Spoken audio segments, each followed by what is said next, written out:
Hi everyone, this is the Parametry channel. Today we're going to repair another engine, a V8 with 2 turbines. I still don't know yet if it's a 422 or a 442. I also don't know the piston diameter yet. I'll check the plate later, take it apart, and we'll see everything. Time to remove the gearbox. Let's go.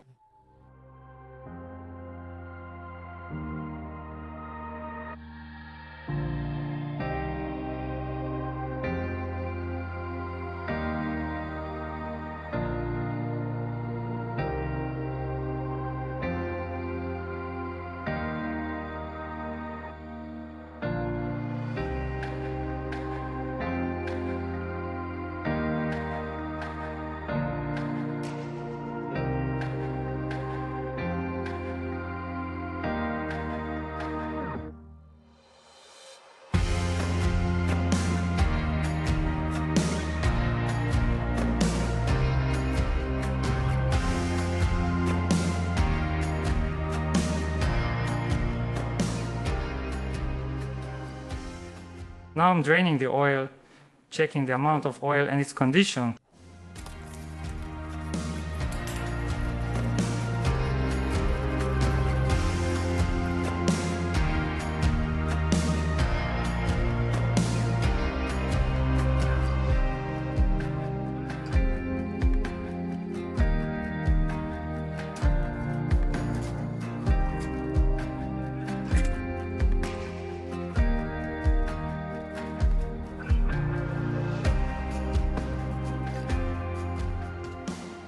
So we can see that about 25 liters have drained out, so the amount is normal. The oil seems to be without any metal shavings, at least none that are visible. There's no burnt smell, and it doesn't look like there's any emulsion either. The oil level is normal.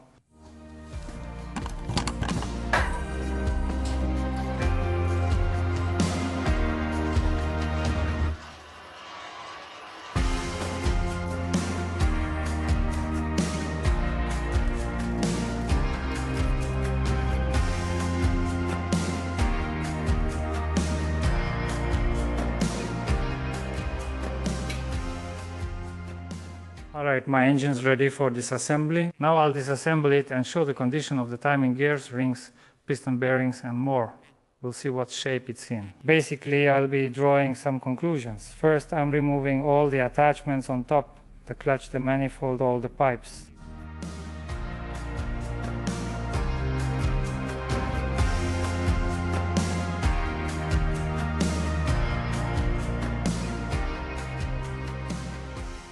Alright, so I've removed the clutch. Let's check the condition of the flywheel. There's a lot of wear here. It's really significant, and you can see a chipped piece. The flywheel definitely needs to be replaced. That's 100%. There are some pieces lying in the starter's recess over there. It's not clear what they are. So the flywheel definitely needs to be replaced, and the bearing needs to be replaced too. The disc is in slightly better condition, but it's also already worn out. If you're replacing it, replace everything since it's nearly worn to the indicator. Well, and the clutch basket, apparently the basket and the disc were replaced separately at some point, but the flywheel wasn't changed. So now everything needs to be replaced completely. The flywheel, the basket and the disc. Next, I'm taking out the power steering pump.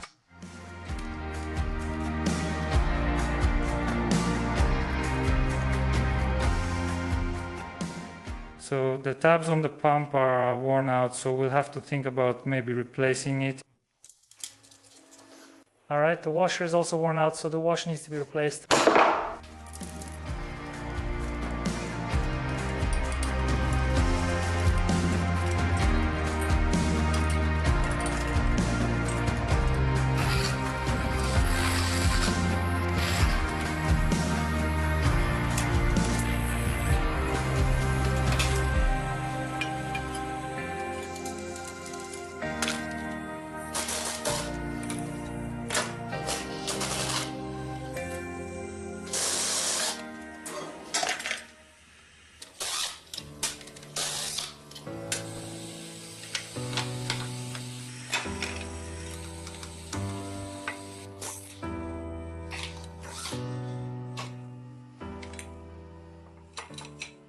Now let's take a look at the turbine, and we can see that everything is covered in dust there.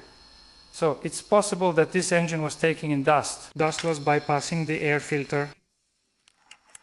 Here we can see how much dust there is.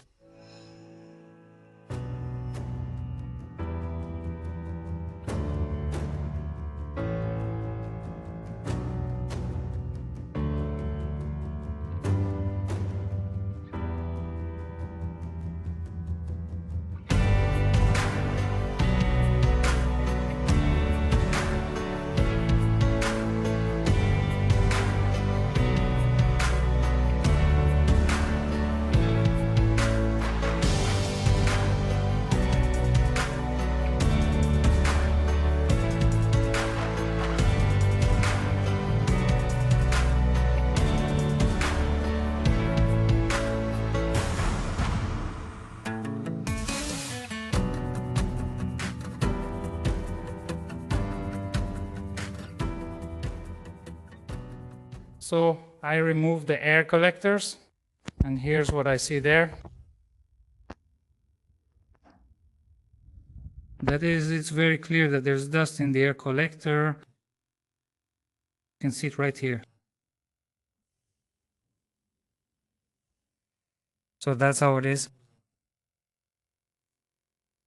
Although I also checked this upper pipe that goes to the turbo, I took a look inside it as well. Something really terrible is happening here.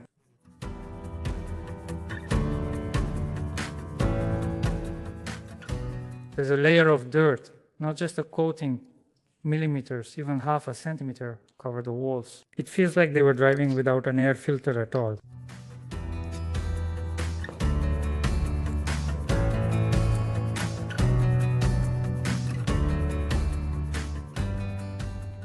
And here, if you look at the collectors themselves,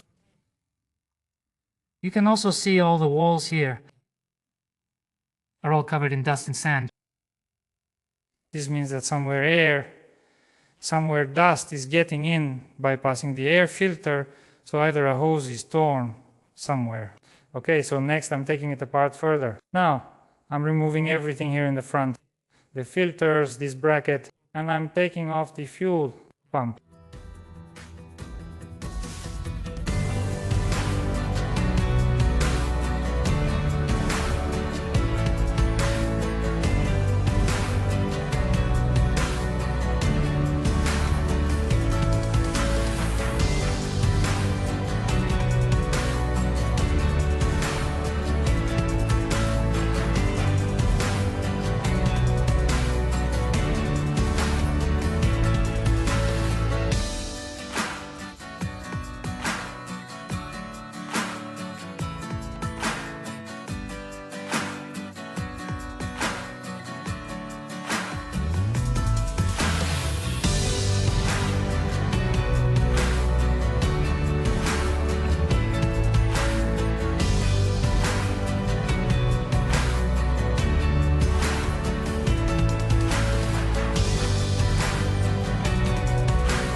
Alright, so I removed the heads and let's take a look.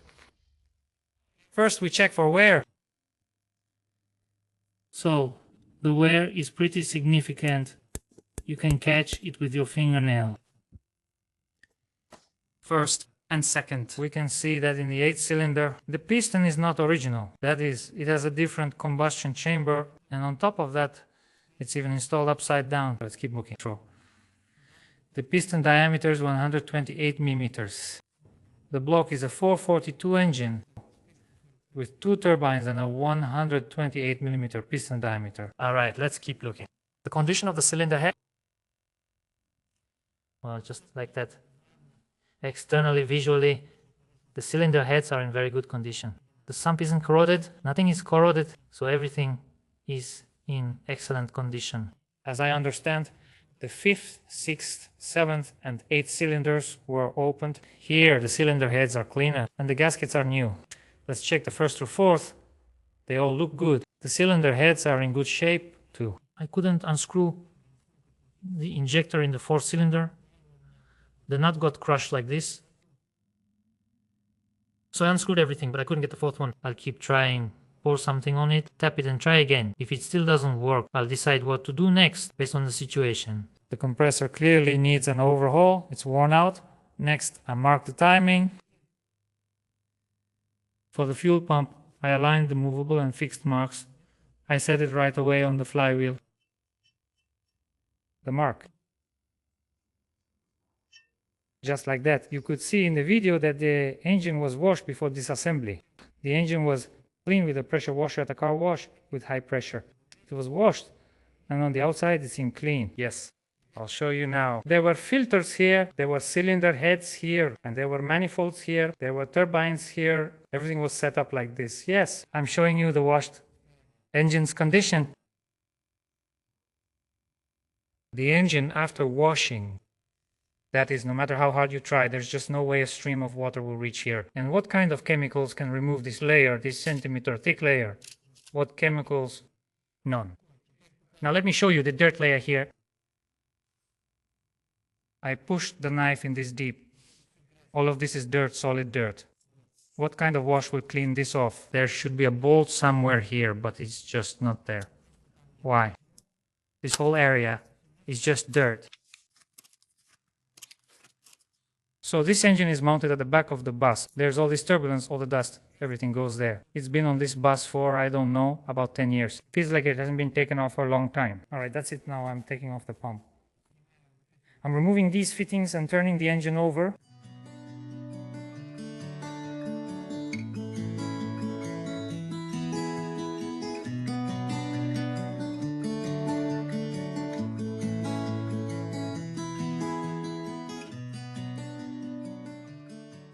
I also want to say that when I'm taking some of these bolts apart, it feels like I'm unscrewing them for the first time. The surface is shiny like it's factory new.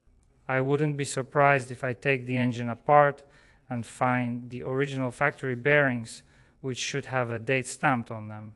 I think this engine is from the early 1990s, roughly. That's what I think. So it'll be interesting. If the bearing is stamped 1991, it means the engine was never rebuilt and still uses its original bearings. Or, for example, the camshaft bushings, yes, they might also have the year of manufacture indicated on them. It's possible that this engine has never even been fully overhauled or rebuilt. So, let's say one piston was replaced at some point. Well, if the piston was replaced, then the oil pan was opened as well. Here it is sealed with gasket maker. Maybe they also replaced the connecting rod bearing. We're mainly interested in the main bearings and camshaft bushings. It'll be interesting if this engine is still from the 1990s. I'm the first person to do a full rebuild on it. So I removed the fuel pump, and under the fuel pump there was a pile of dirt like this. The aluminum got oxidized. You can see it here, I'll show you. Even the pump housing itself got corroded. I don't know, I'll have to see how serious it is. I just want to show you how thick the layer of dirt is under this pump. Everything is just overgrown. There's even a leaf here, an autumn leaf. So it's all completely overgrown. I don't know the owner, the new owner of this bus, and he doesn't know either, like when the last repair was, or what's going on with the engine at all. But judging by this, I don't know. It's been, what, not just 1 decade, probably 10 to 15 years. Alright, now I'll show you the pump. Here are the plugs. They're supposed to be hammered into the housing. They should be flush with the housing. Next, let's take a look. The closer you get to this side, the more they stick out. And here we can see that the plug is sticking out by about 5 millimeters. That's how much more of the housing there should be. All of this has been worn corrosion. So there's dirt here all the time. Water gets in here too, wet dirt. And that's why you get this kind of corrosion. We need to clean up and check everything.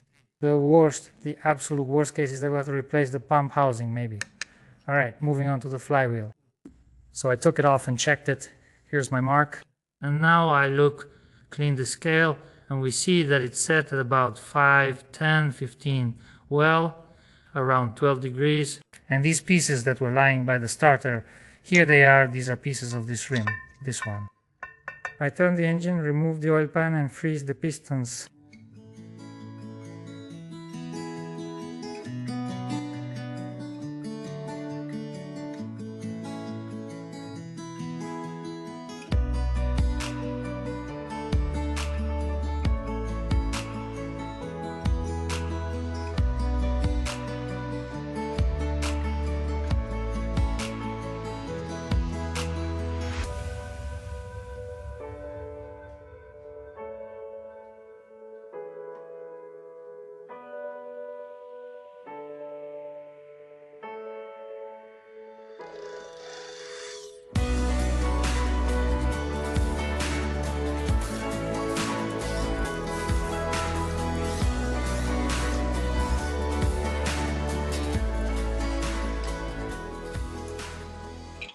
The heat exchanger isn't original, it's from Tractech. They installed a new one, possibly due to corrosion or damage. The current heat exchanger is in good condition. So, now I'm looking at the bearings and I see that they all have thrust washers. Not just this last fifth one, but all 5 have thrust washers. In all my years working, I've never seen this before. So now I'll remove a few main journals and see what this is, and at the same time I'll check their condition. As I said, I'm interested in the manufacturing date of these bearings.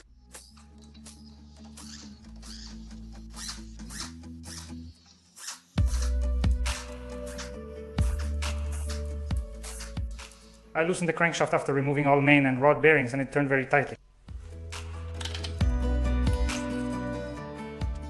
Here we see these kinds of bearings. That is, they all come with thrust bearings. I haven't seen bearings like these specifically on 442 engines. Interesting, in over 20 years of working, this is the first time I've seen something like this. Wow!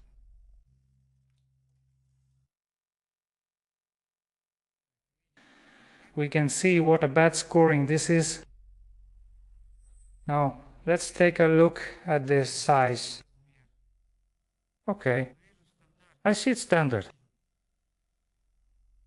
It even shows the year, 1997. Alright, it's hard to see here. And I'll be filming on my phone, the camera isn't focusing.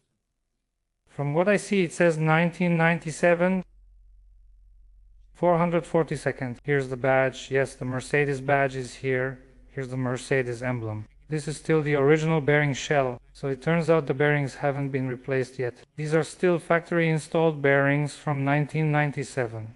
I thought it was the early 90s, but it's actually the late 90s. It's hard to guess how many miles this engine has done in 23 years if it's from a bus. It's hard to say, but I'd say these bearings have definitely lasted 1 million miles at the very least. And honestly, if you think about it, probably closer to 2 million. Our bus averages 500 kilometers daily with 2 drivers covering 15,000 kilometers monthly and minimizing idle time. That's about 200,000 a year, so in 10 years it's 2 million, and in 20 years 4 million. No, it hasn't reached 4 million, but at least 2 million inserts have definitely gone through. The most interesting thing is that I didn't see them as Mercedes inserts. I thought they were new, as if they had already been replaced. I mean, their condition is just amazing. Let's take it apart and keep searching. You can see this block is untouched with all original numbers, the 4th journal and block number intact.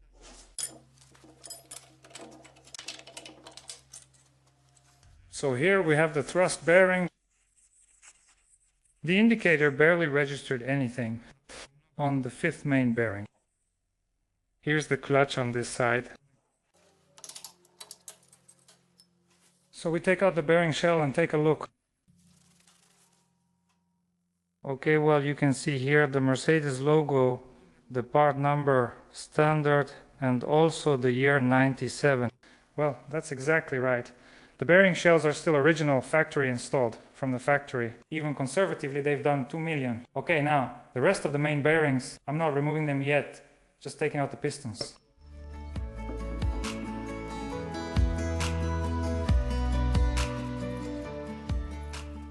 Let's check the connecting rod bearings.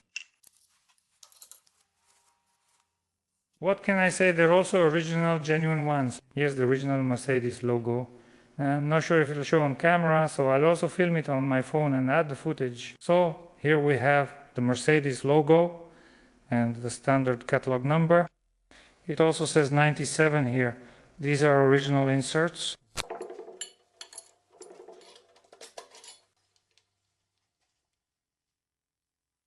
Alright, let's look at the pistons. The Mercedes logo means it's an original piston.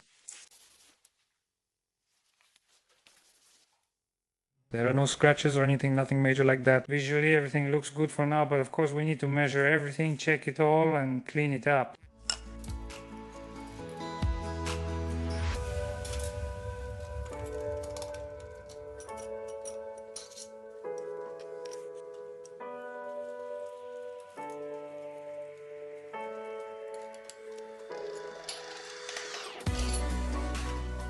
This side also has scratches. So, well, there's another piston over there in about the same condition. Here everything is scratched up too. Cylinder head. I measured the piston rings. The gap is over 5 millimeters. The wear might be 6 or 7 millimeters. Since there's a ridge, the piston can't get past. So the top ring was getting jammed. So one of the sleeves wouldn't come out. I just couldn't get it out because there's a lot of wear right here. And the ring just gets stuck against this worn area. I couldn't knock the piston out, so I had to knock it out together with the sleeve heels. And then I measured the gaps on it. So right here, the gap is about 3 or 4 millimeters, I guess. That's the oil control ring. And you can see that its edges are all worn down. It's almost smooth. The same goes for the compression ring. I'll even measure it with a caliper. Well, it's 5 millimeters, 4.5 millimeters. That's the gap in the compression ring. And that's even considering I'm measuring in a spot where there's no wear from the rings. So it's not quite accurate for me to measure here. Well, I take it out like this and check 6 millimeters. That's the type of gap in the compression ring. So this is all dust. Dust gives results like this, like sandpaper. It wears down the rings like sandpaper. That's what happens. The ridge. I don't know if you can see it or not. Well, I think you can see it here. So it's literally, well, a millimeter probably, if not more. And there are scratches there. You can see everything got scratched up and the piston has the same kind of scratches. These sleeves, if you look at them, they're not in the best condition either. Right. I'll suggest to the owner to install a new piston kit. I don't know, we'll think about it. First, let's measure and clean everything. Then I'll remove the non-original piston, the different one. Honestly, the engine feels mixed. When I first saw it from the outside, I thought, well, it's just some kind of scrap. But after I took it apart, some of the parts inside are actually in perfect condition. I don't get how they lasted so long in that condition.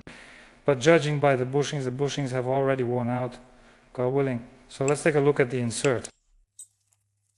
So the most interesting thing is that they changed the piston here, but left the same inserts, only swapped their places. This one should be in the connecting rod, but it's in the cap.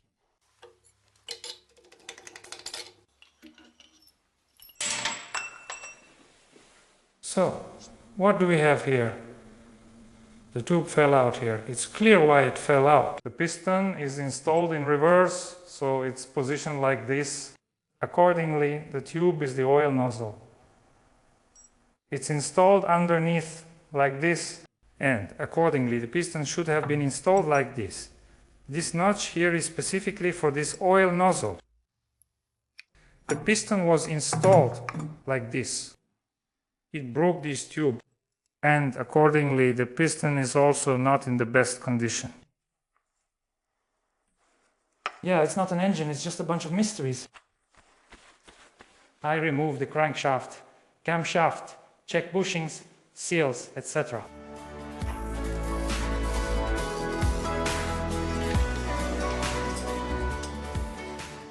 So the main bearings took more damage, right? So there are these kinds of scratches here. It feels like there was oil starvation, right? And this scratch here, something scraped it, some kind of metal shavings got in. Well, this one is a bit better, right?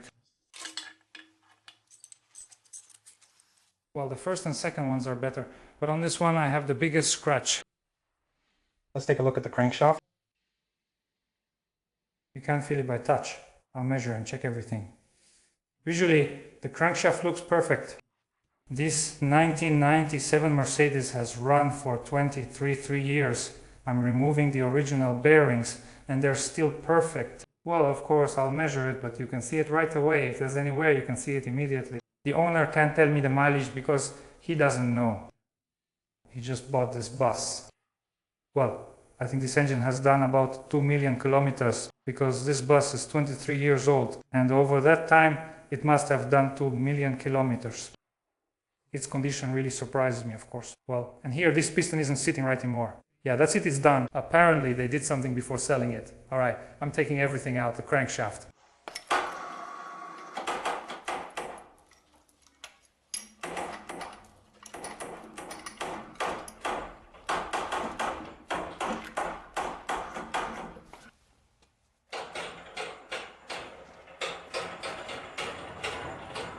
There's no way to know the full history of this engine now. The owner says he doesn't know if it was repaired. With my experience, as much as I have, I can say that the bearings haven't been changed. The bearings are factory installed. This engine hasn't been worked on before. This is its first major overhaul.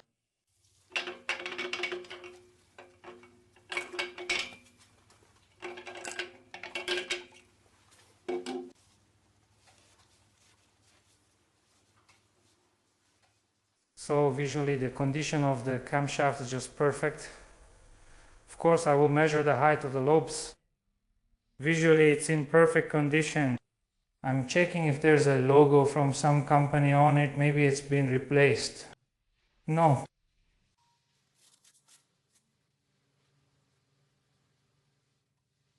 So let's check the pushers. No questions about the pushers. The pushers won't change. Alright, now I'll knock out one camshaft bushing. Let's see what's written on the bushing.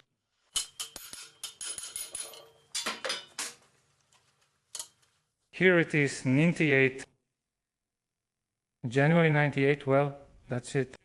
The engine has definitely never been worked on. The bushings, of course, are already starting to crumble. You can see the spot right there. The bushings need to be replaced, that's for sure. So I want to record this on my phone as well. Here are these dates. And here we have the camshaft bushing. You can see it's from 98. So it's still the original one from the factory.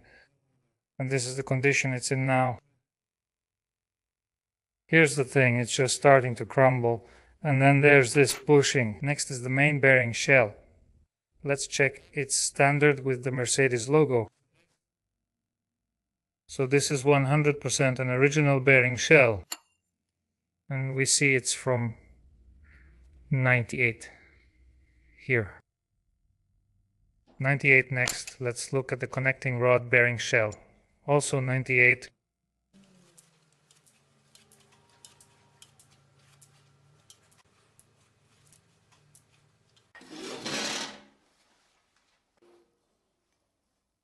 So this happens quite often with these engines. Coolant leaks into one spot and you get this kind of corrosion. It's on all the sleeves. Let's check the sleeve with the non-original piston, not the same one. Let's see. You can see that it's not completely rusty, so its condition is a bit better. And here we see the BF mark. We see the BF mark, which means these are Turkish parts. So the seating area for the rubber seals is in perfect condition, in very good shape. I really like it, especially compared to my previous engine. Who hasn't seen how I struggled with it there? So the rubber seals are in pretty good condition. You can also see that the rubber seals are already stuck here, so much that they've practically grown in there. But they still feel solid, you can really tell. It's not hardened, it's not mushy. It's actually really good. Even though it's already covered with scale, rust and deposits, The rubber seals are still good.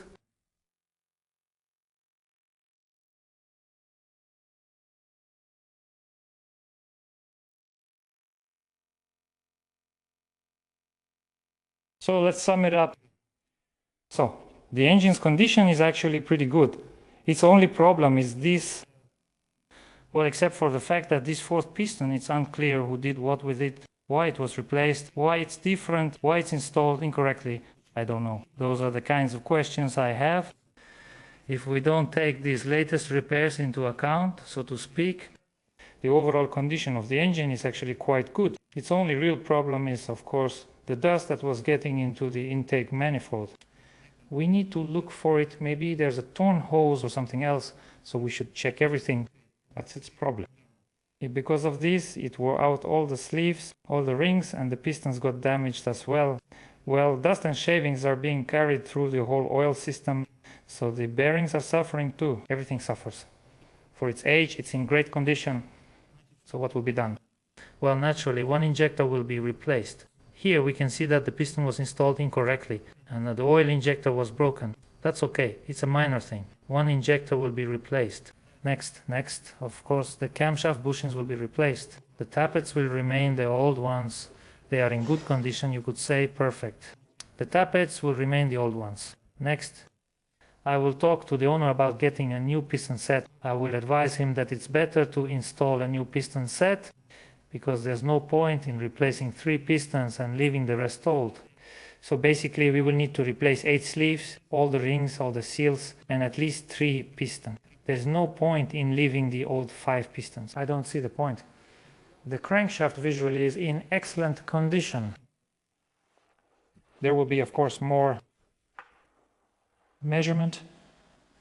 I'll measure it. Yes, even I can already see from experience, I see that it's in perfect condition. The only thing is, of course, to replace this ring for the oil seal. You don't even need to clamp it in the machine for polishing. It's in perfect condition. Just wash, wipe, and blow it out. I don't think there will be any issues with the camshaft either. Its condition is perfect. All the bushings will be replaced as well. I'll recommend a new piston assembly. These pistons here are in good condition, so they can be kept as spares. They can be used somewhere else later on. Well, accordingly, all the bearings will be new. I'll clean and check the block myself, check all the connecting rods. The bearings will be new, both main and rod bearings. The piston assembly will be new. Next, the cylinder heads. I'll take them apart and inspect them, of course. I might need to lap or regrind the valves, maybe replace the guides, possibly the valve stem seals as well. That's clear. And most likely, I'll send them to a surface grinder. Although that's not certain, I'll have to see. The injectors, of course, will need to be repaired. So I think I'll have to replace the nozzle and I'll clean these up and send them for testing. Most likely, the nozzles will be replaced. Next, about the fuel pump, there are definitely some questions about the fuel pump. Here's the corrosion on it. You can see how it's been eaten away here. It's really sticking out. The plugs are sticking out. Well, maybe it's nothing serious. Maybe I can fix it. You can just seal all of this with cold welding. We'll see. The pump should at least be put on a test stand to check it. Replace the plunger, pairs, valves, and so on. All right. Next, the clutch needs to be replaced. The disc, the pressure plate, the flywheel, all of that needs to be replaced. The turbines too. I haven't looked at them yet. Well, visually, there's some play. Look at all that dust I was talking about. Visually, there's play on the impellers too. But that's about it. A decision will be made later. For now, I don't know what we're going to do with them. Maybe there will be new ones, or both turbines could be new. That will be the ideal option. Well, what else? Naturally, everything needs cleaning. I might overhaul the pump and repair the compressor.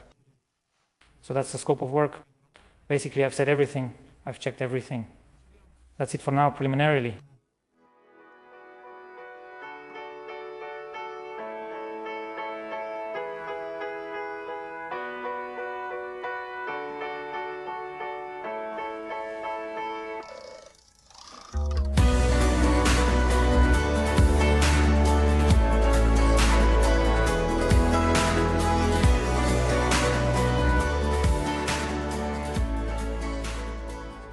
I'll begin assembly by installing the oil nozzle. Who saw the disassembly? There was a piston installed incorrectly on the 8th cylinder and it broke this tube. Now I'm installing another oil nozzle.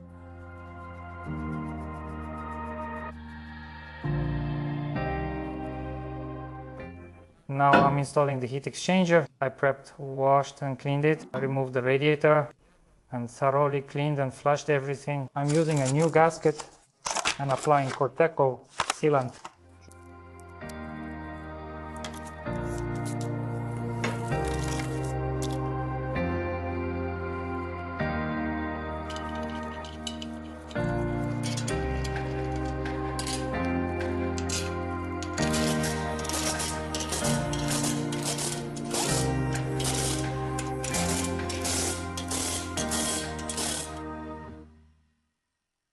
The heat exchanger is installed. Next I'll replace the camshaft bushings.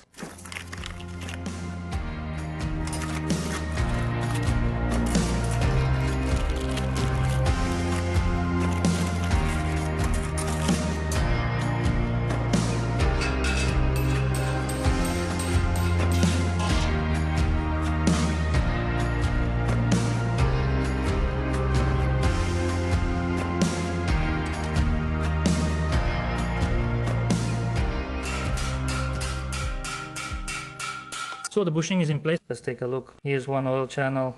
Oil comes through it from the crankshaft directly to lubricate the camshaft. And here's our second oil channel. This one goes from the camshaft to lubricate the fuel pump. But we see that both channels are aligned, everything is fine and so on. So we see that the camshaft bushings are in place. And now let's check the oil channels once again. We see that they're there. They're there. They're there. They're there. I already checked the first bushing. Now I'm turning the engine over, packing the piston assembly and installing the sleeves.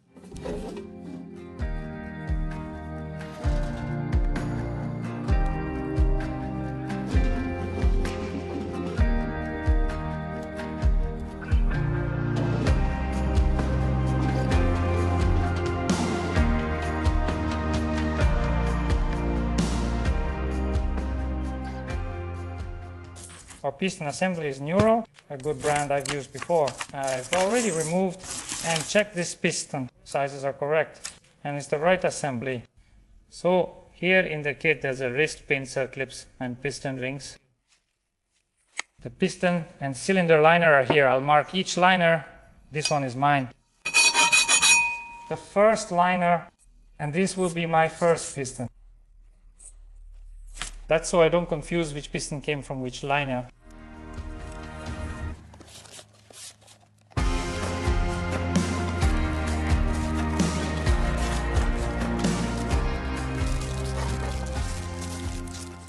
So this is how it comes packaged.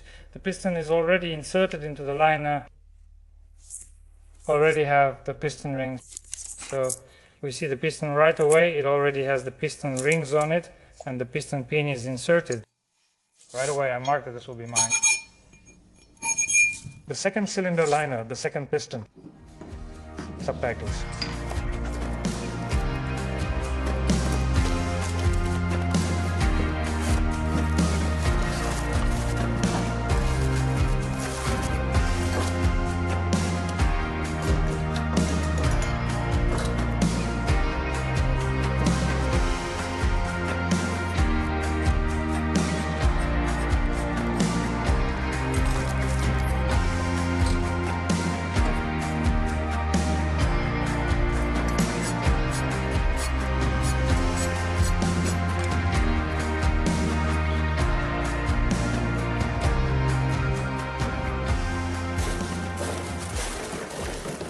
Let's check the weight of the pistons.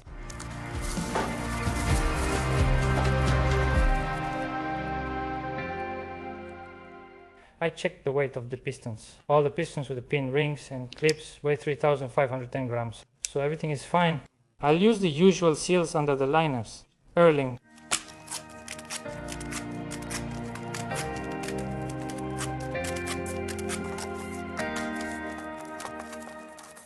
So I'm measuring all the adjustment rings, but I have standard ones. They all should be 0.15. Still, I'll check and measure all the liners, the height of the collar. The ring's thickness is 0.15.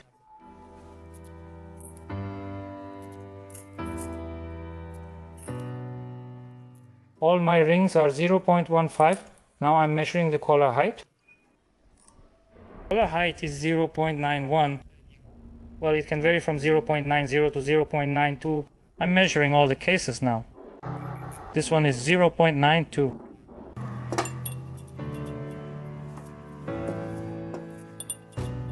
All my cases are between 0.91 and 0.92. So now I'm installing the adjustment rings without the rubber seals, and I'm installing the cases without the rubber seals, measuring the protrusion of the case.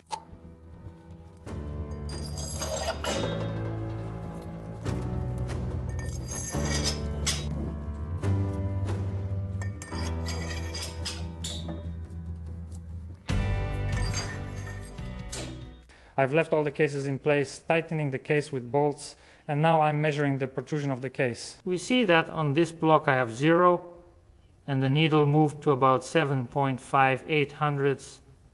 9 is the maximum protrusion. So I check it in 3 planes: 0, 8. So we look 0, 8, 0. The norm ranges from 3 hundredths to 9. I've checked these 2 sleeves and I'm checking the next one.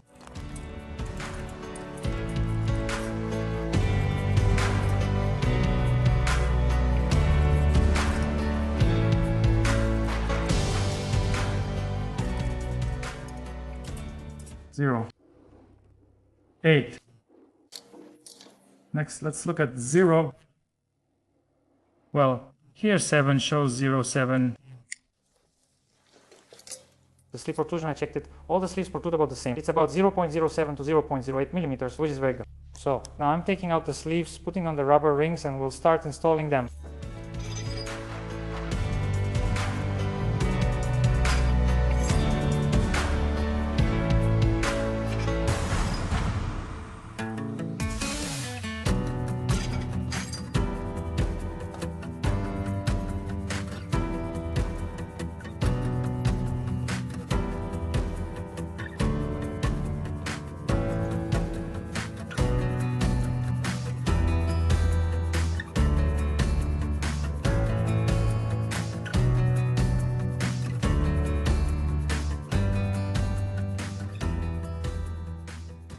The seating areas for the rubber rings in this block are in very good condition. I'll just coat the rubber rings with a special grease, a special gel.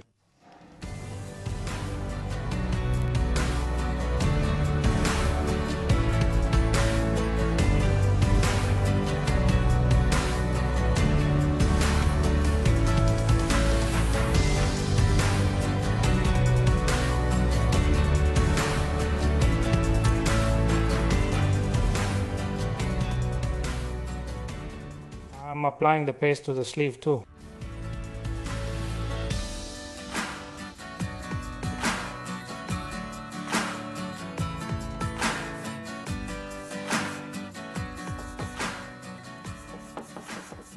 All mounting surfaces and sleeves are coated and I'm installing them.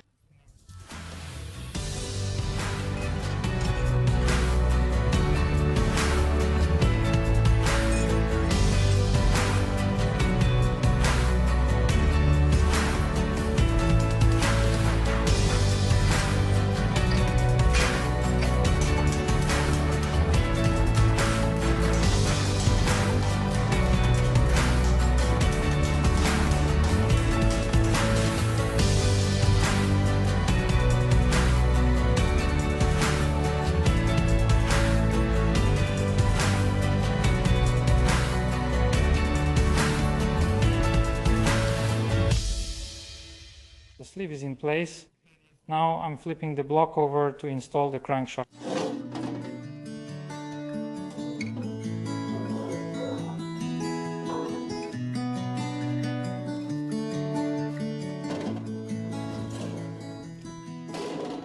I have prepared the crankshaft. I've already filmed the footage. Now I'll insert the footage about preparing the crankshaft. I clamped the crankshaft in the machine, removed the counterweights and polished it a bit. after polishing. I'll check the size. So I take the micrometer, checked it against the template at 0, and we see 0. The fifth main journal is 103.99. The fourth main is 103.99. The 103.98 and a half is 103.98 and a half. The second main is 103.99 and the 103.98 is 103.98. I also removed the ring under the oil seal. The ring will be new. I'm also taking the micrometer. I'm checking it against the template. We see it's at 0. The fourth connecting rod. Let's check. 89.99. I'm checking at the very well. I'm showing the most worn spot to the camera, usually up and down. I'm checking in 2 more planes. Third connecting rod, 89.99. Second connecting rod, 89.98. First connecting rod, 89.99.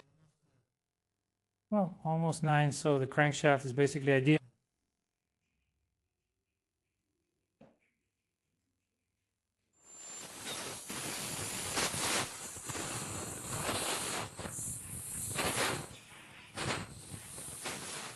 I adjusted, measured it, it's the perfect size for me. I also replaced the thrust washer under the seal. What else did I do? Blew out the channel and that was it. So the scanner shaft is ready. Next, before installing the block, I need to install the push rods first because it will be inconvenient to do it later. I oiled the push rod hole and I'm now installing them.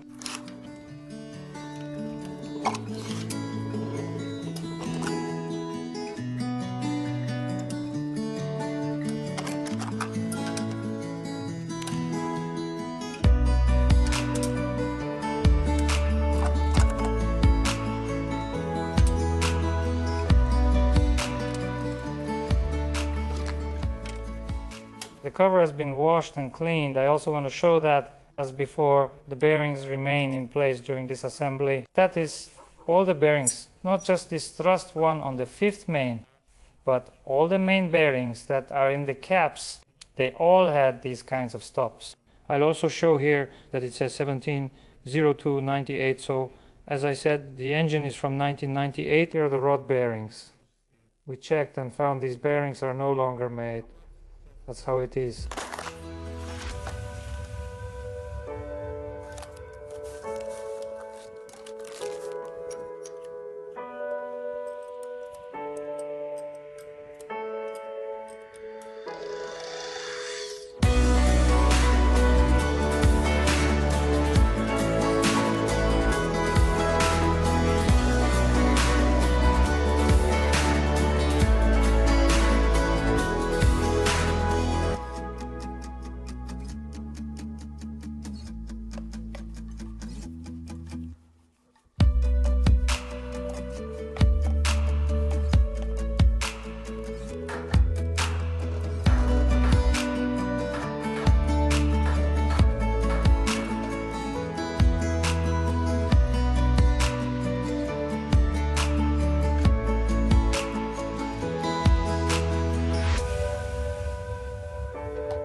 So I tightened the marks across and then turned it 90 degrees. The marks are along dynamic.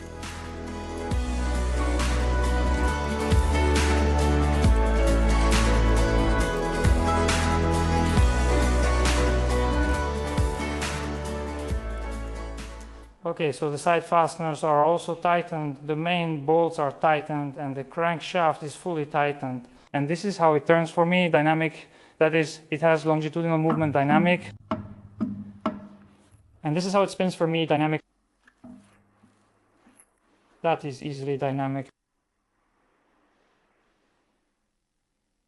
That is, when I apply force to it, dynamic, it keeps going on its own, dynamic.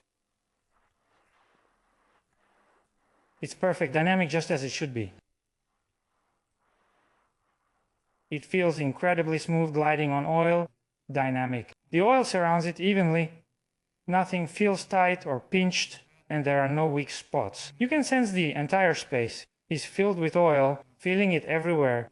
Dynamic. Excellent overall. Next, my task is to install the pistons onto the connecting rods and then install the pistons in place. So, well, first I need to put the respirtle back in place. That is, I also measured the respirtle. Its cam height is perfect and the bearing journals are also perfect. Here I've lubricated the bushings with oil, dynamic.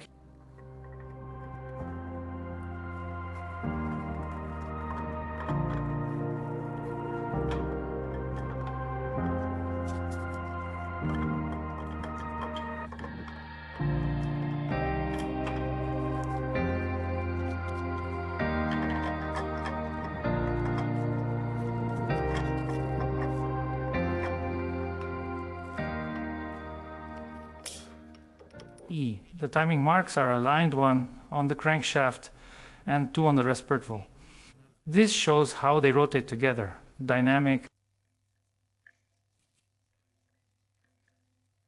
The crankshaft completed one full turn. Dynamic. The respirtle turned halfway, dynamic. Again, the crankshaft completed a full turn while the respirtle made a half turn. The marks have lined up again. All the VLYs are in place. Now I'll work on the piston assembly. So I'm continuing the assembly. Yesterday I went and picked up the connecting rods. I had sent them in to have the bushings replaced. So they replaced the bushings and machined them on a lathe. Dynamic. Look at them now, so this is how it looks. Dynamic.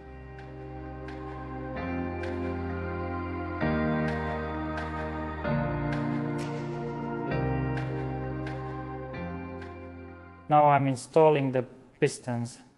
Dynamic, I kept them in a box to prevent dust and dirt. So I picked them up yesterday. The fuel pump came back from the injector repair. The nozzles on the injectors were replaced. Here you can see the old nozzles. And these spacers, the intermediate rail, were also replaced. That means it was replaced because of wear. Here, if you look closely, you can see the wear where the needle rests. It's already a pretty significant amount of wear. Next, well, all the injectors here. I won't mention the company. Maybe I'll make a deal with them about advertising someday. But I really like the quality of their work. I mean, even the finished injectors are packed, sealed in bags. Yeah, so that no dirt gets in. Nothing.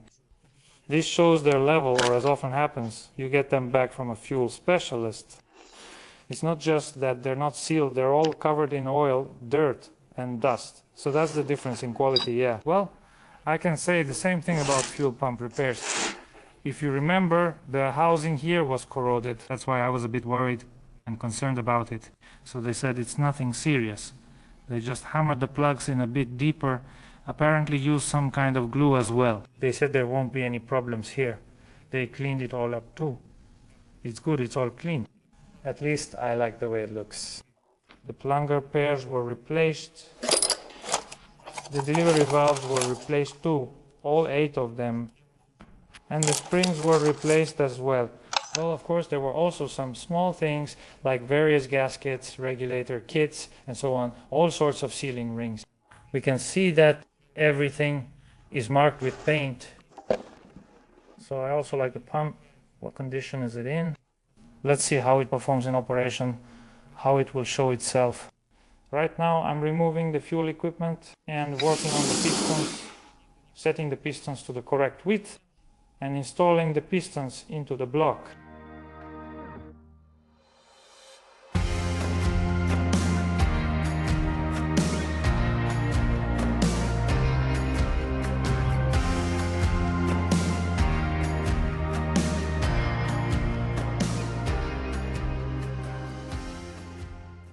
I take the piston and coat it with oil. I also coat the connecting rod and the bushing with oil. Just like this. Just by hand. He comes to see me. Next I put the ring back in place. I check the second ring. One is ready.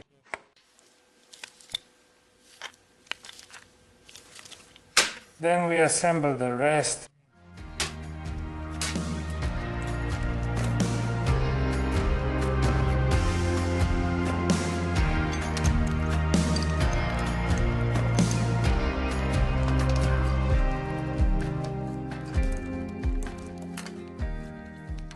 Second one is ready.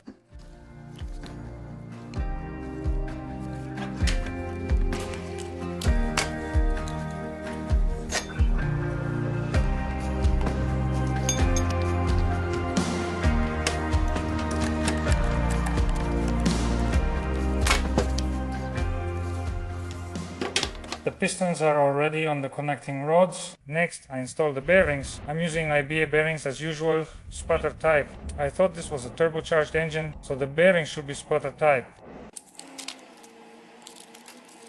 We see one regular bearing and another marked sputter standard. So the bearing with the sputter inscription is installed in the connecting rod.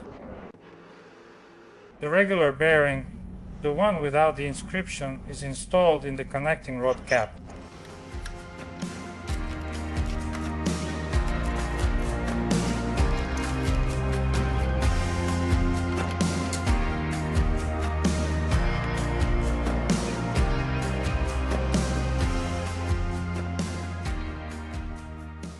The bearings are installed. Also, I want to say that it's absolutely necessary. Measuring the bolts is standard procedure, but I've already measured all of them. So as we can see, the height is 68.1 bolts, can be used up to about 68.5. An important point is specifically the connecting rod bolts. Alright, my pistons are ready for installation. I'm starting.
So I've tightened the connecting rod bolts. I've also tightened the marks across at 90 degrees and the marks along the length. Next, I'm installing the counterweights. The counterweights are also washed, cleaned and prepared. The bolts, I'll be installing the threads and applying thread locker.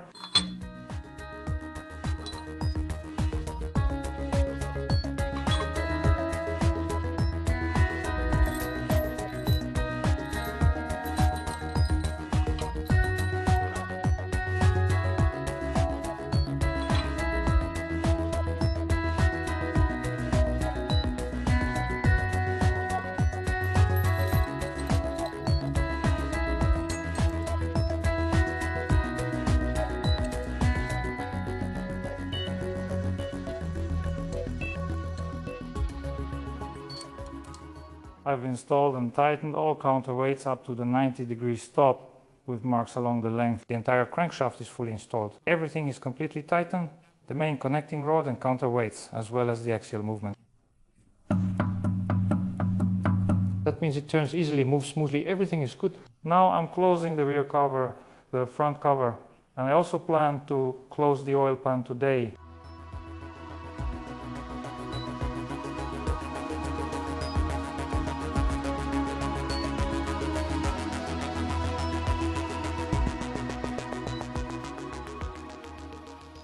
So, let me tell you a bit about the covers and what was done. The front cover was washed and just cleaned. I chased the threads with a tap, cleaned out the dirt and replaced the oil seal. The oil seal is good without a spring acrylic type. The front cover is all ready for installation. As for the rear cover with the housing, first everything was washed and cleaned, and I chased the threads there as well. Here we can see that a crack has started. The sealant started to come out and a crack appeared. That means it began to chip off when it was being tightened. Previously, when we took off the oil pan, a lot of sealant was used. If it had gone further, it might have torn the front cover, but it's still secure. I checked everything with a tap and removed all the dirt and old sealant from there. So, good original factory Mercedes studs were installed. There were some strange bolts here. It's unclear what was done. I installed good studs and nuts, good ones. I prepared the mounting spot for the starter. It was all corroded here, so I cleaned it. Next. I also replaced the oil seal with the same kind, an acrylic rubber one without a spring. Basically, that's the only type I use. They're the best oil seals. The compressor was overhauled. Here are the old parts. The cylinder was replaced completely, including the piston rings and the pin. The bearing was also replaced. The crankshaft bushing and bearings were replaced. This is the condition of the bearing that was on the connecting rod. The valves were replaced. Also, the valves had been installed incorrectly. Apparently someone had opened it before. Here we can see that the plate and the exhaust valve are broken. There should be a washer here, but it was missing and the plate was just tightly clamped. It broke because it was done wrong. I also replaced 2 studs using quality German bolts. I tightened everything and prepared the cylinder head, but won't install it yet since it will be in the way. I'll put it in place later. I cleaned out all the threads on this side too. There was a lot of dirt and old sealant here. That's how it is. I briefly explain what was done with the covers and the casings. And now I'm starting the installation.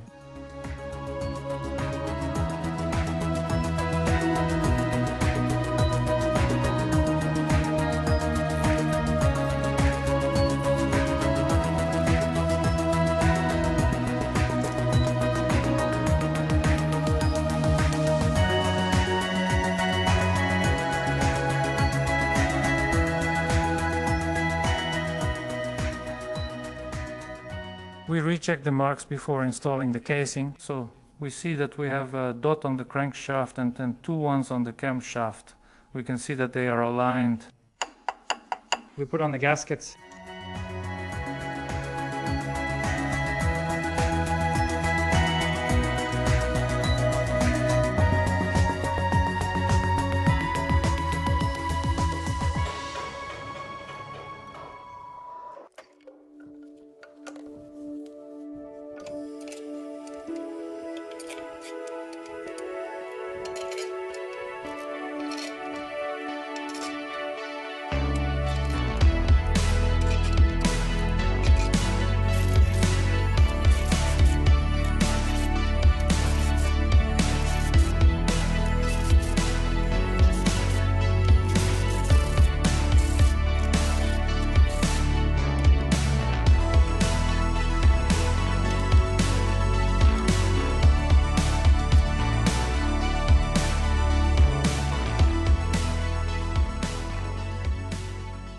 Next, I install the front cover and apply sealant before placing it.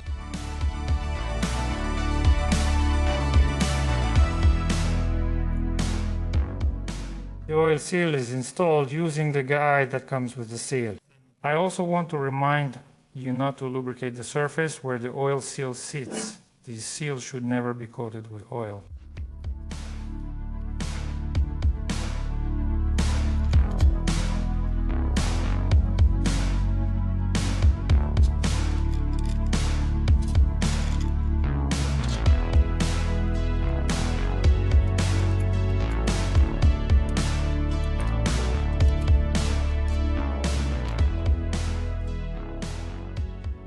Next, I will immediately install the flywheel. But I want to mention that lately, for some reason, flywheels have been coming without this thrust washer. Be careful, you might install it right from the box and miss the washer. I'm installing the washer first now.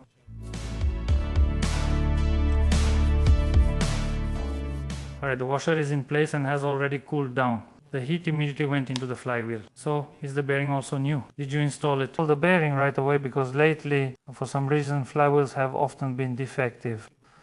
That is, this bearing just slips right through. That's why, as soon as they brought it in without the camera, I immediately installed a new bearing to check. The flywheel is ready, bearing installed, and oil seal washer in place. Alright, I'm immediately checking for the marks in the scale, because I once had a case where the flywheel didn't have a scale.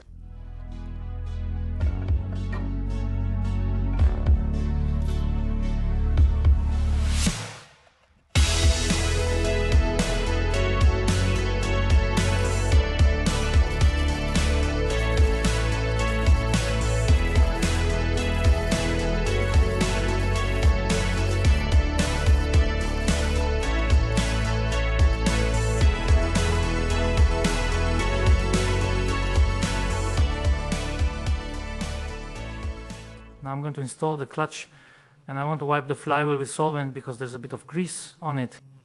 Well, I'll clean it off, it's better without it.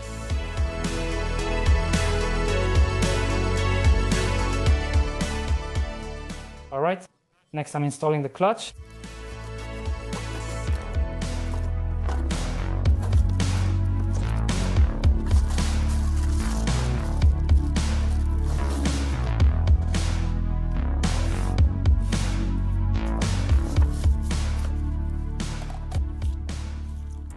Before installing the disc, I'm checking it for runout.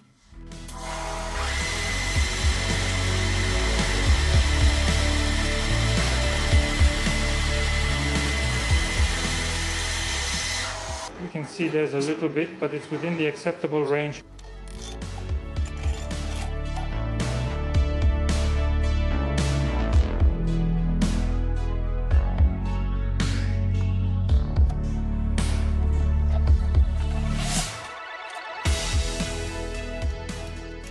Remember that I have a new primary shaft. Usually I use a mandrel for installation, but to make it more precise, I'll use the primary shaft for installation.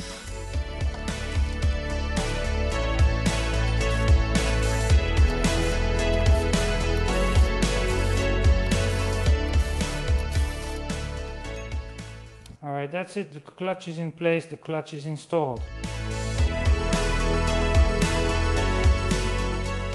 Next, I'll be closing the oil pan. Now I need to install the oil pump. The oil pan is ready. Everything is washed, wiped, blown out and degreased. But first, I need to disassemble the oil pump.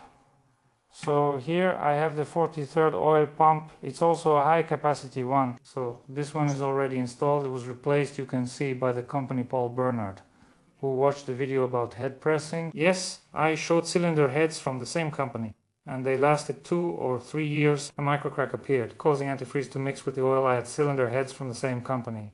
P. I know the company exists, but it doesn't mean much to me since I rarely see it. So now we're going to take apart the pump and check its condition.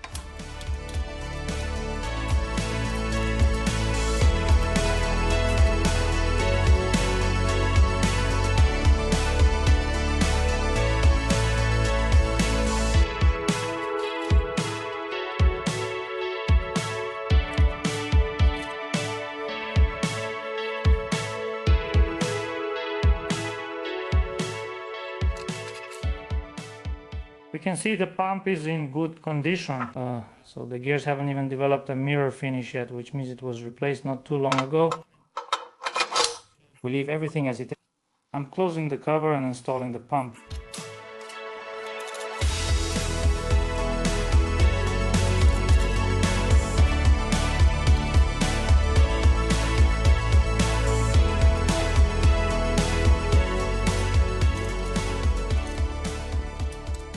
I'm installing the pump and a new pressure relief valve.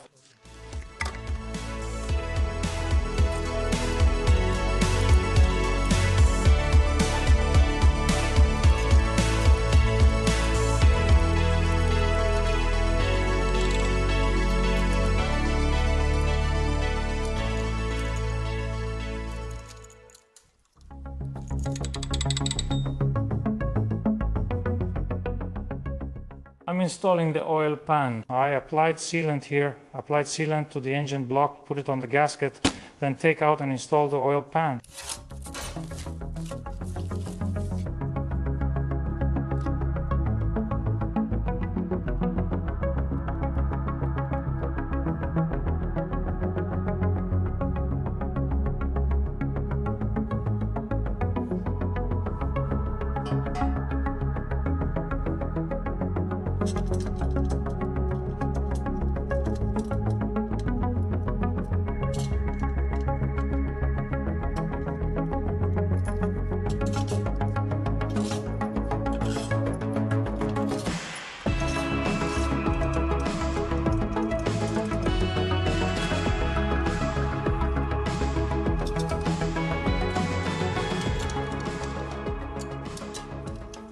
And all right, that's it. The oil pan is installed and tightened. This is how my engine looks now.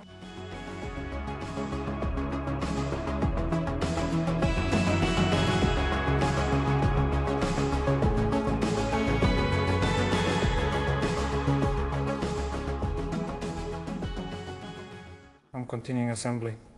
I brought the cylinder heads and had them surface ground. Here's how they look now. So what's my next task? My task is to pressure test the cylinder heads and check the water jacket for leaks. So now I'm marking them. Well, they're already marked, but I'm using a marker now just for clarity.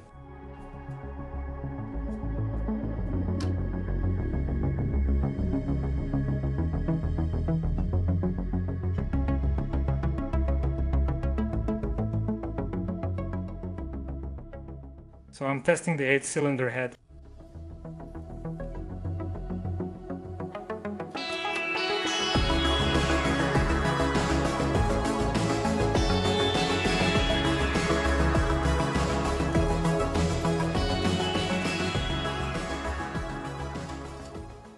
As you can see, I applied pressure again, and I'm waiting for it to drop to 2.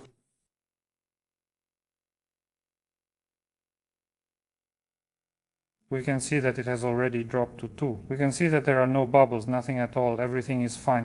Now I'm turning the head 90 degrees and checking again.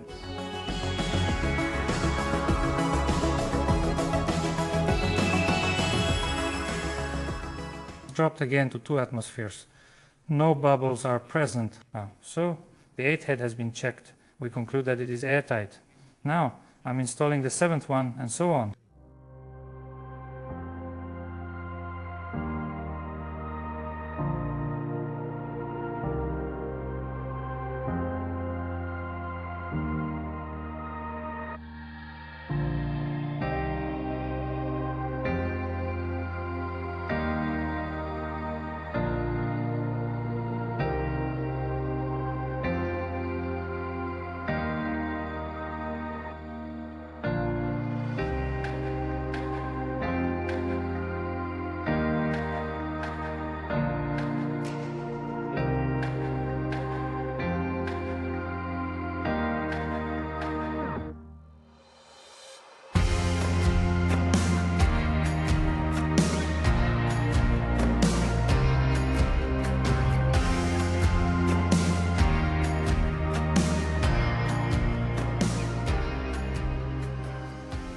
I've checked all 8.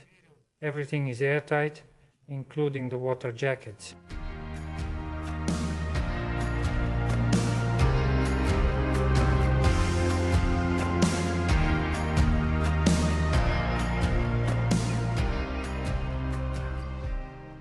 And now, so I don't have to work with these greasy heads, since they're all covered in antifreeze and greasy right now. Plus, I haven't washed them after grinding yet, so there are still some metal, shaving, sandpaper and abrasive left in there. That's why now I'll put them all in the sink and rinse them again before assembling.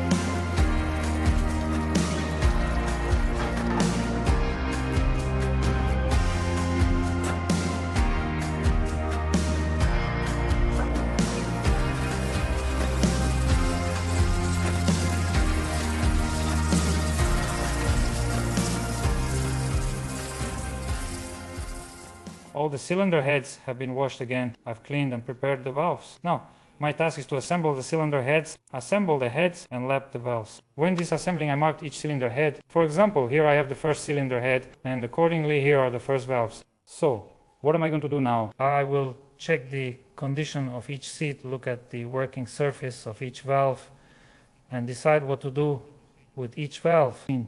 For example, let's take the second cylinder.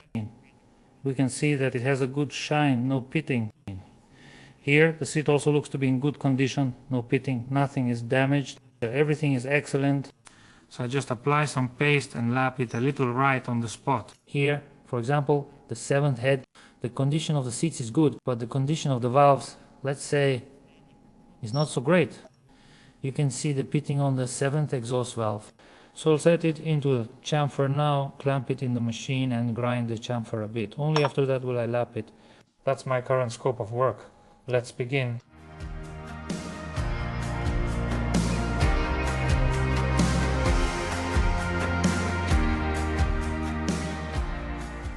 So, starting with the first head, I first make the seat a bit narrower, the working chamfer.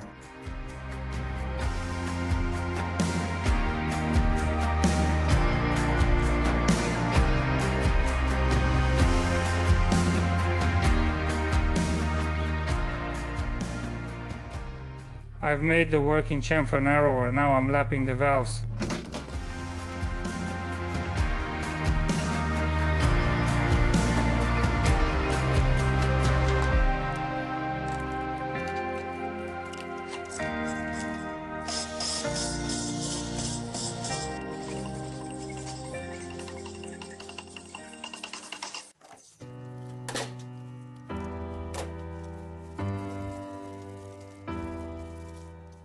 So, we can see a matte track has formed all around.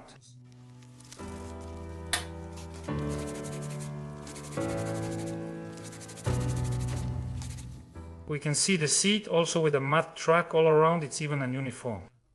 That's it, my valve is lapped. Let's continue.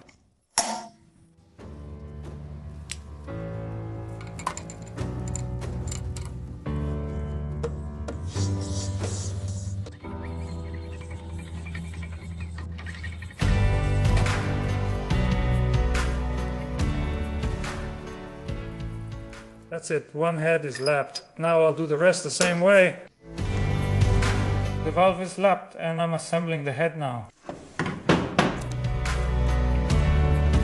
First let's lay out the washers. Small ones. Next I'm installing the valve stem seals.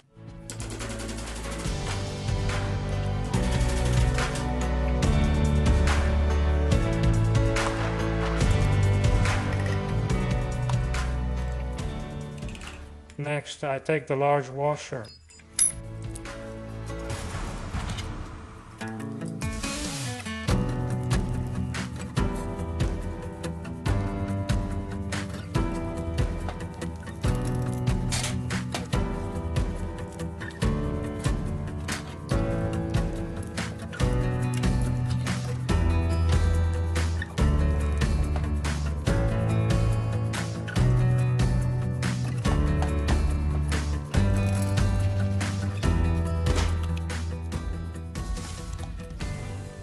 Alright, that's it.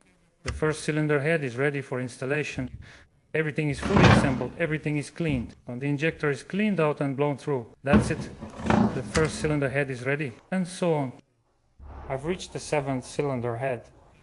Now I'll show you what I'm going to do with this valve that has pitting.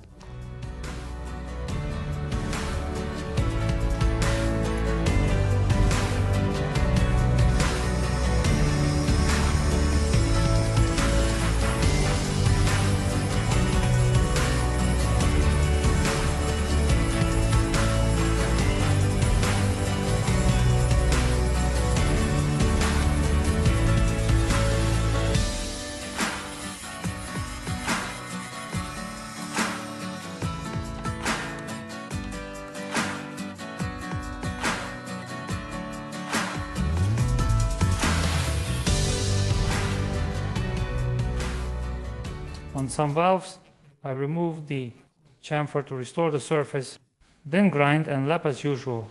Now I'm installing the cylinder heads, starting with the guide bushings.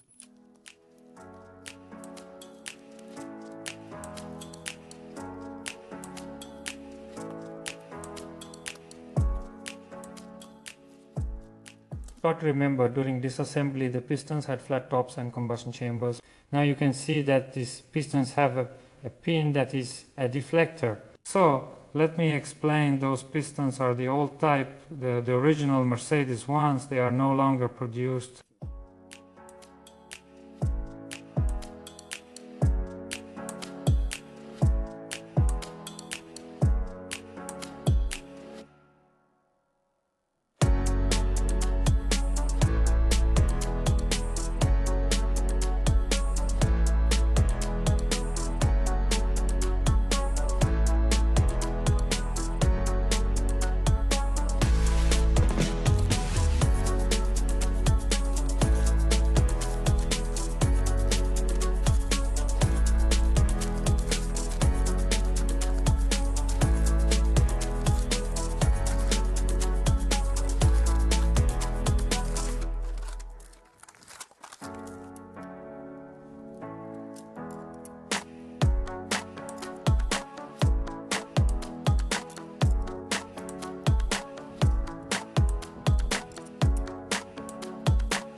Continued.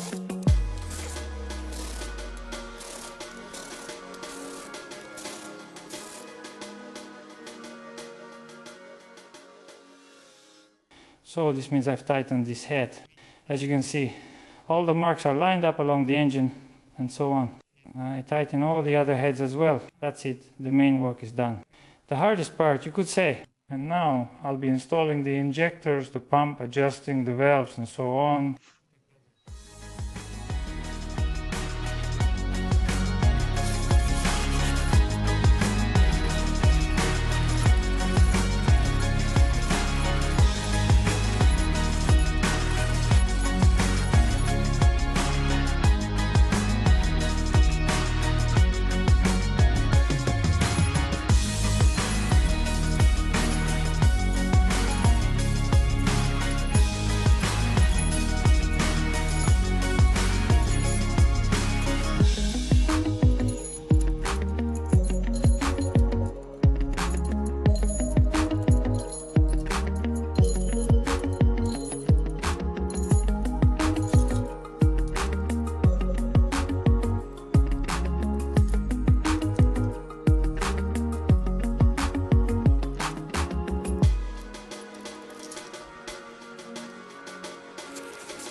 Untitled Samara.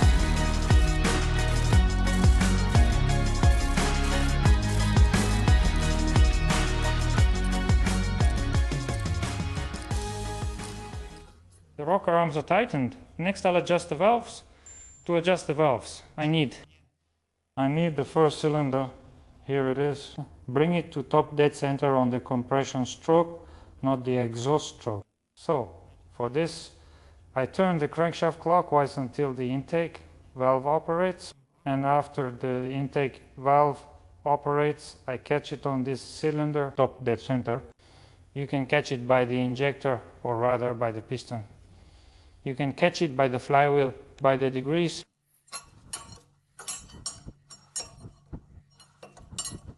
So here we see my mark that I made for installing the pump.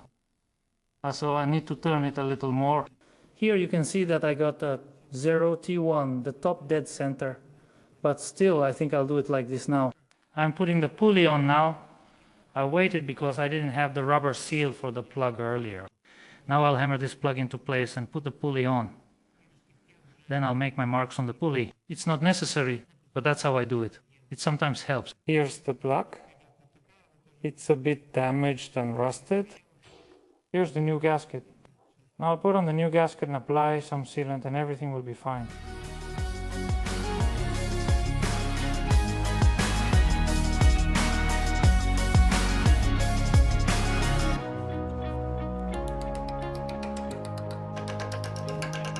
The plug is in.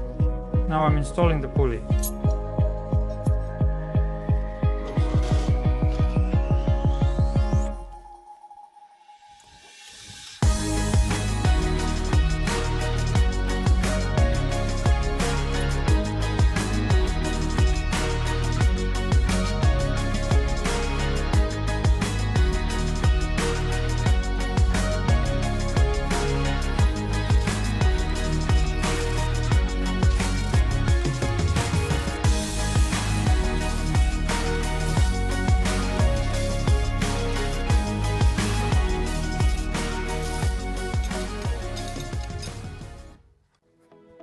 Alright, the pulley is tightened. Now I'll make some marks on it.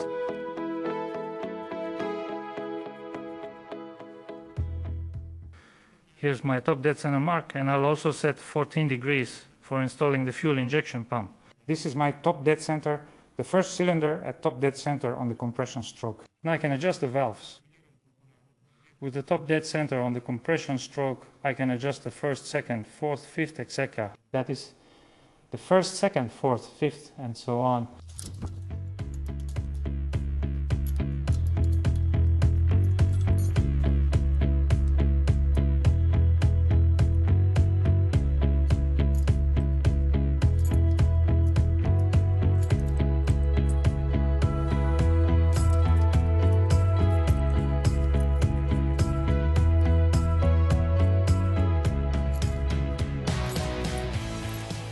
That's it, the first cylinder is adjusted and so on. I won't show the whole process. I've adjusted all the valves, set them. Now, I need to set the ignition timing marks, so I'll set it to 14 degrees. Well, it's 12-14, give or take, depending on the play. I'll see how it goes. I'll set it somewhere in that range, from 12 to 14. I'll also make a 14-degree mark on the pulley here. These marks aren't necessary.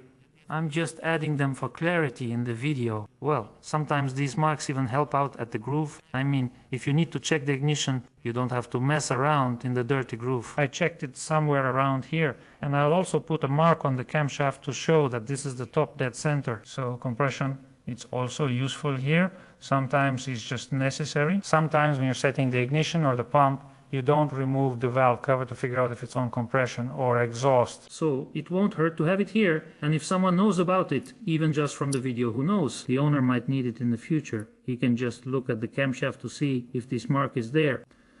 Top dead center on the first cylinder during compression, ideal for setting the fuel pump. Alright, everything's done with the pulley, everything's done with the valves. Next, I'll be installing the injectors and then the fuel pump. Now I'm installing new washers, new injectors, and new nuts.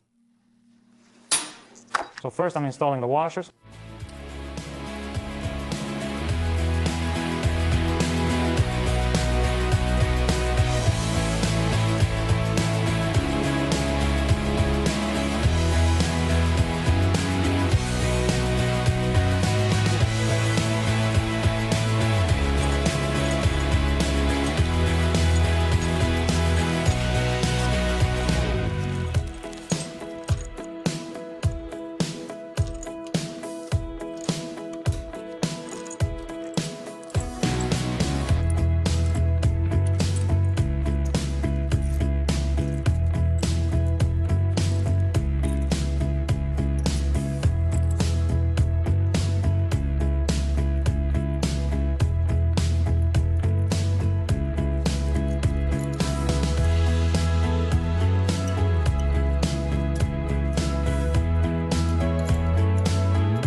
So all the injectors are in place. This is how it looks right now. So that's it with the injectors. Now I'm installing the fuel pump. I've already set the marks, top dead center at 14 degrees. That's it. Now I can install the pump, meaning the engine is already set up. Here, of course, all the threads were cleaned with a tap. Everywhere, I mean all of these, well, absolutely all the threads on the entire block were cleaned with a tap. I took out a lot of dirt, sealant and so on from there. The pump was fixed due to corrosion by hammering the plugs in deeper, and everything turned out fine. So here it's literally sticking out by a couple of millimeters, so there's no problem with that, everything is fine. Next, I put a new rubber gasket on with super glue and installed this big sealing ring as well, which is also new. What else do I want to show? Let me show you the gear condition. There isn't a single mark from the vice jaws, meaning the gear wasn't clamped in a vice. You could do it, sure. Last time I had a video, last time I showed how this gear is clamped in a vice and what condition the teeth are in afterwards, how they get deformed and so on. Okay, next I put the mark and installed the pump. I aligned the movable and fixed marks, and now I'll also unscrew these 3 lower bolts just in case there's a mismatch, so I can fine-tune the ignition. As usual, I sealed the mounting surface.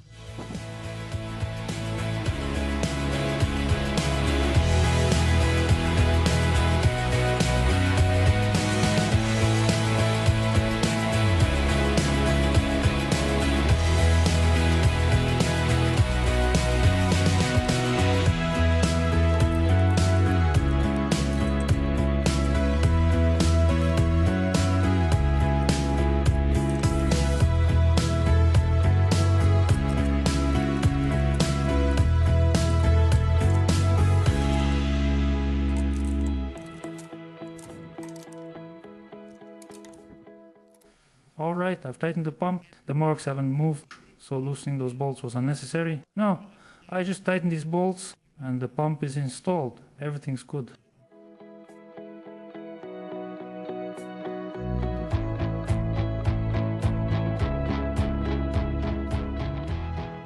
I've tightened the pump and I've marked these bolts. Every bolt I tightened I marked so I wouldn't miss anything. Alright, next I'll close this cover right away so nothing can fall in there anymore. I'll just close it right away. That's it. So I applied sealant, put on the gasket and closed it up.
Next, I'll be installing the valve covers. I had the surface machine because it was a bit warped and I got it straightened out. I checked it on a flat plate. It's perfectly even now. I take the gasket and install it.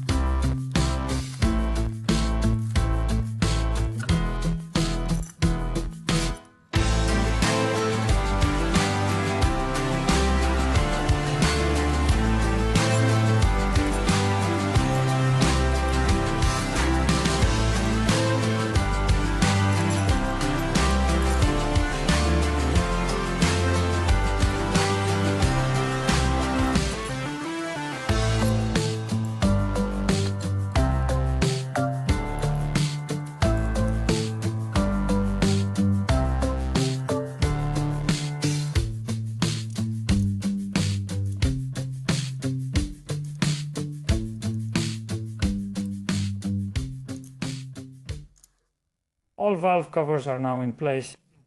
We can see that this cover isn't original. It's the kind of casting they used on the 402 engine. I don't know why it's not the original one, but oh well.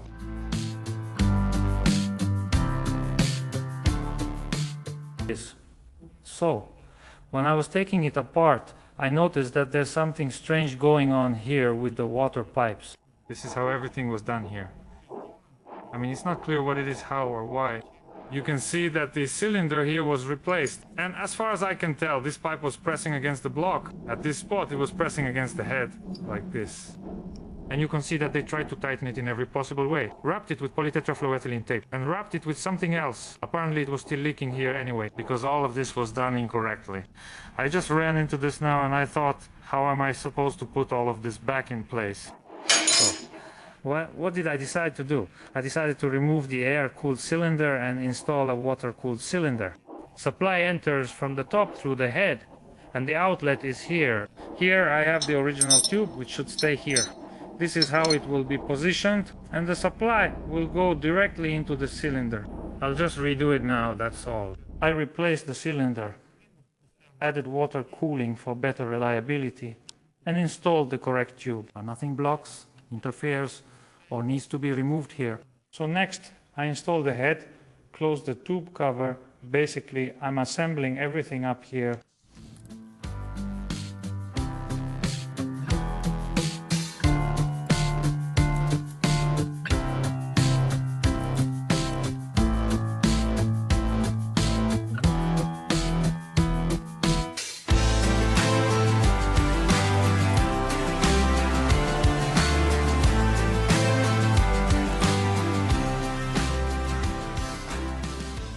Now I need to unscrew this fitting and put in a plug.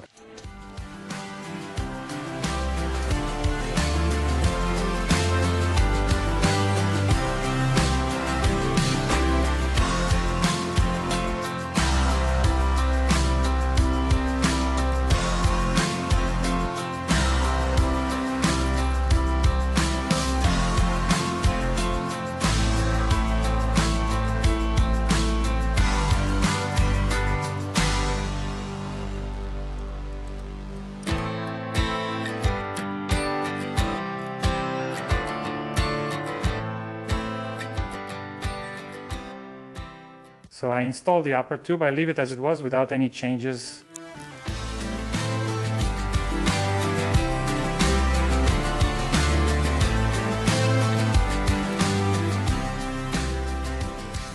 The head is installed, the tubes are installed. Next I install the return hose. I cut pieces like this, 25 centimeters each.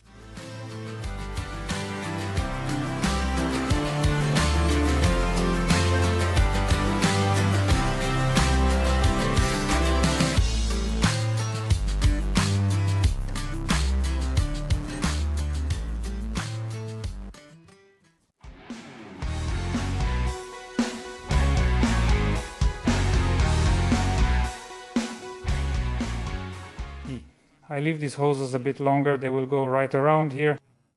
The return line runs to the pump with two plugs on this side. That's it, installation is complete. Now I can install the air manifolds. So the manifolds have been cleaned from the inside, all the dust has been washed out. This is how they look now.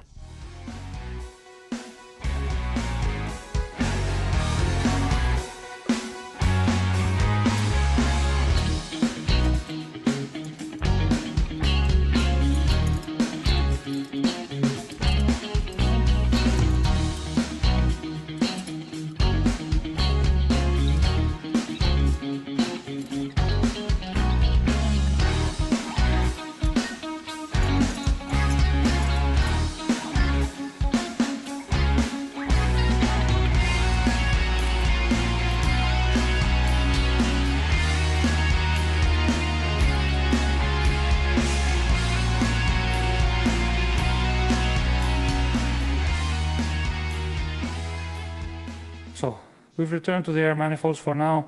Let me show you that there's no dust in there. Everything has been cleaned. And I want to record this moment as well. In the previous episode, during the disassembly, people commented that it's not dust but soot that has settled on the walls. I want to show exactly where he took the dust from the air duct. And right here, it just delaminated. Look at this hole. I'll shine a flashlight inside so you can see better.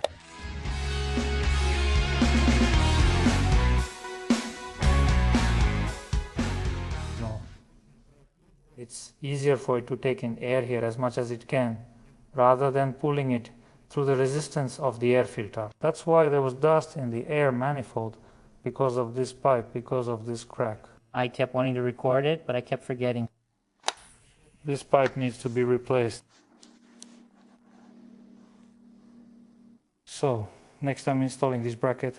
I put a new rubber mounts here, applied some sealant, and now I'm installing it.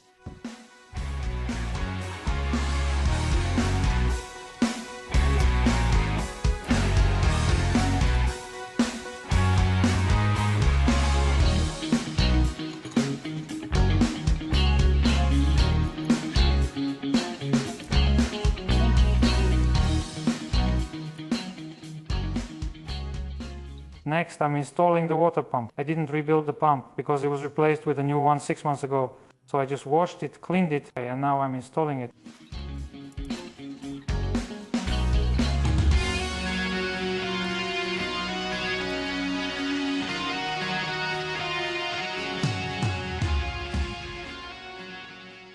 Next, I'm installing the oil filter housing. I put in new gaskets, new rubber seals, applied a bit of sealant, and prepare the washers.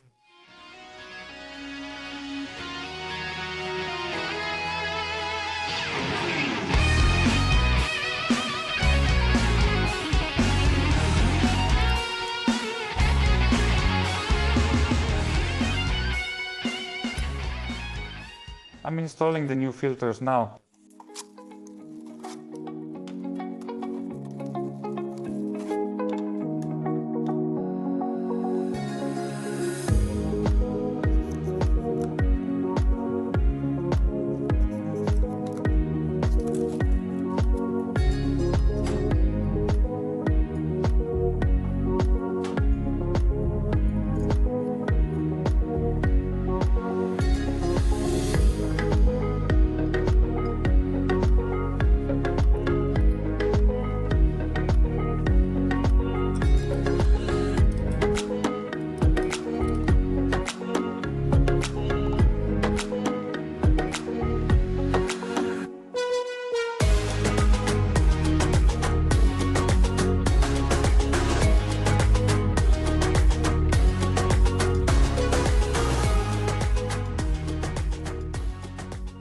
So right away, I connected the fittings, put all the hoses in place, installed new washers and fired it up. That's about it. For now I just hooked up the return line. I'll check later once everything's installed, maybe I'll trim it, make it a bit shorter.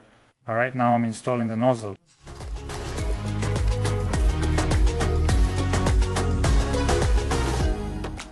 I installed everything this way and tightened it after connecting the hose. Maybe it'll turn a little to the right or left. Next, I'm installing the jumper between the air manifolds.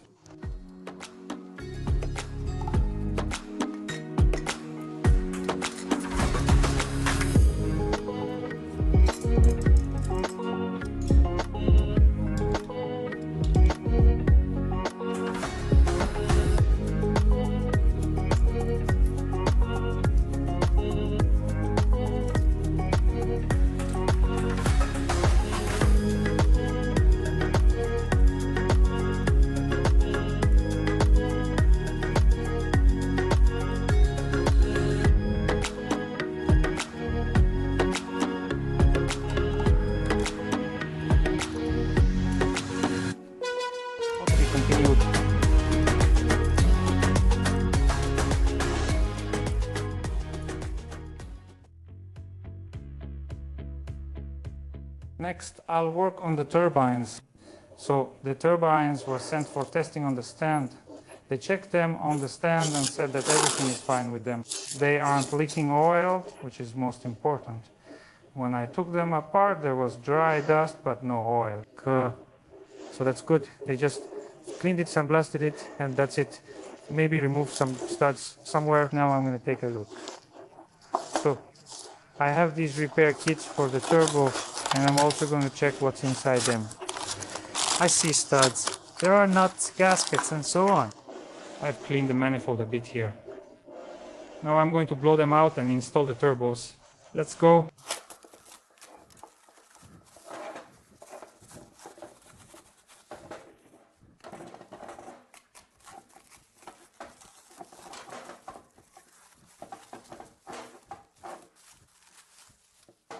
So we see that on one turbo the studs were unscrewed, but on the other they weren't.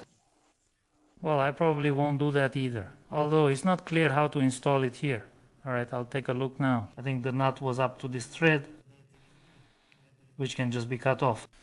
Because right now it's useless to touch them. You'll just break them and then those studs will be a pain to unscrew. Alright, now I'll try to check and assemble it. Let's see how it turns out. I've tightened all the studs and figured out my turbine's type and origin. I replaced just one stud since the nut fits here and the thread is fine. I've prepared these flanges. I don't know, they were cut here when they were removed. Well, they'll probably weld here, but I've prepared the flange. I trimmed it a bit like this. Everything was corroded. I prepared the manifolds, cleaned everything, and ran the threads here. The studs are still good. What should I do next? I have to replace everything. These seals right here, these are for the oil drain, and these seals are for air, for supplying air to the manifolds.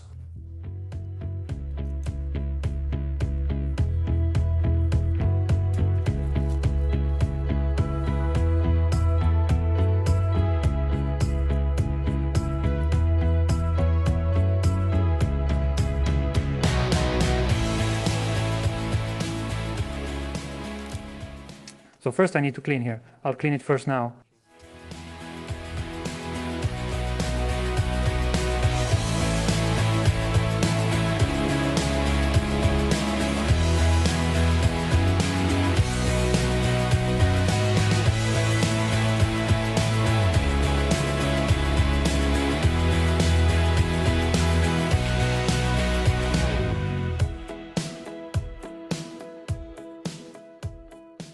So next I'm installing the outlet manifolds.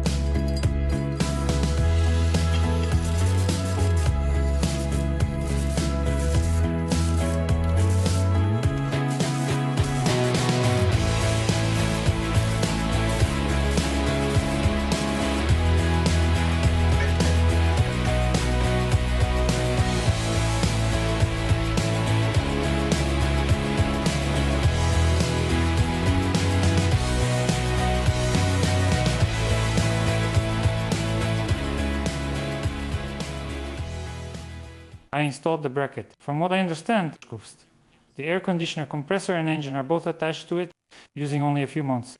And what's most interesting is that when I was unscrewing it, there were only these two bolts and this one bolt here. It was short, so I swapped it for a longer one.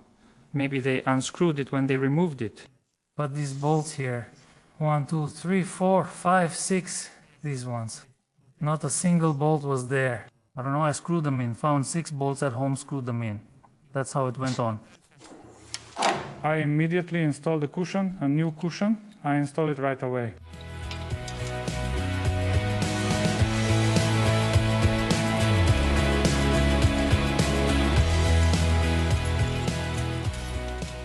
I'm not tightening it yet because I need to align the studs with the holes on the spot. I installed the gasket inside the manifold and applied special assembly paste. I replaced this drain gasket, but I'm not tightening it yet. I also fitted this drain channel here.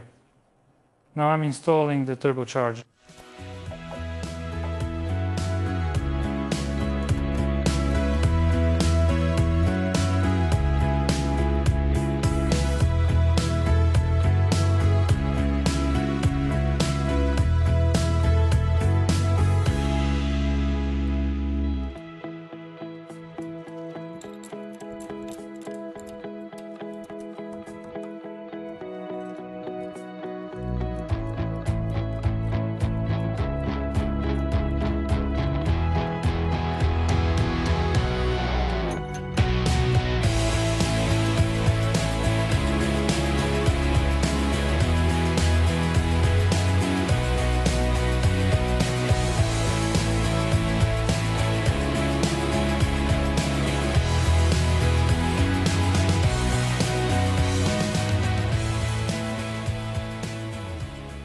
Next, I'll be installing the second turbocharger.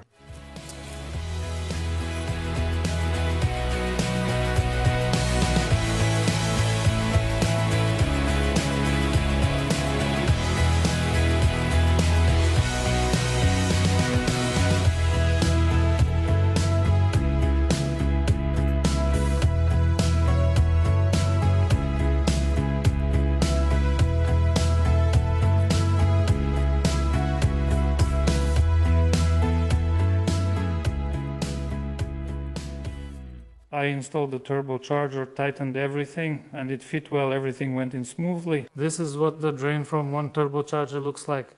Everything fit well here. Here's the second turbocharger's drain. The turbocharger is installed. I installed this air manifold. It's cleaned inside as well. I also installed this pipe for air intake for the compressor. There was a basic elbow with a thread here. I don't know who put it there. I found an old plain elbow at home without a thread, but still the pipe bends a little. It should be at a 45-degree angle here, or maybe there used to be a tube here at some point. So I'll just leave it like this. I won't think of anything else. Tighten these bolts that hold this pipe and the ones that hold the loop used to lift the engine. Moving on. Now I'm installing the oil supply to the turbines. Here there's one pipe going here and the second pipe attaches here. The first one is secured with a bolt like this. It's a unique bolt. It first holds one pipe in place like a regular bolt, then serves as a fitting for screwing a second pipe on top. It's quite an interesting part.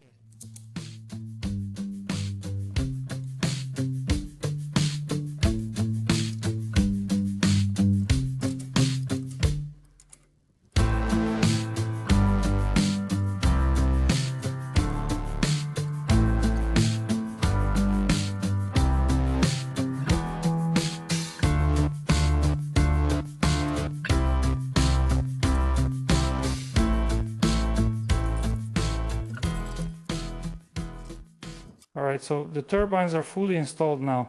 Everything is tightened, the turbines themselves are tightened, the drain, oil and supply. For now I put this cut pipe back in place. Here I have new studs installed, screwed on new nut. I didn't tighten them, just put them on loosely. Now I'm installing this big pipe. All I have left are the pump, dipstick, a few small items, starter and mounts.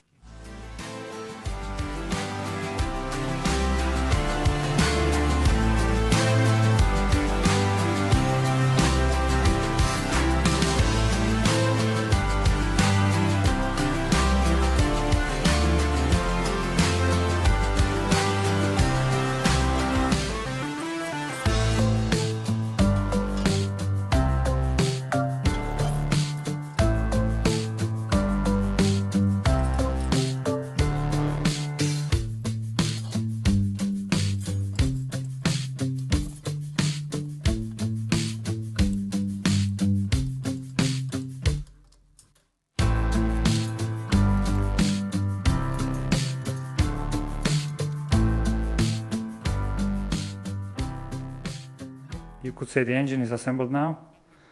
This is how it looks at the moment. Now I'll also attach one new mount, and basically that's it.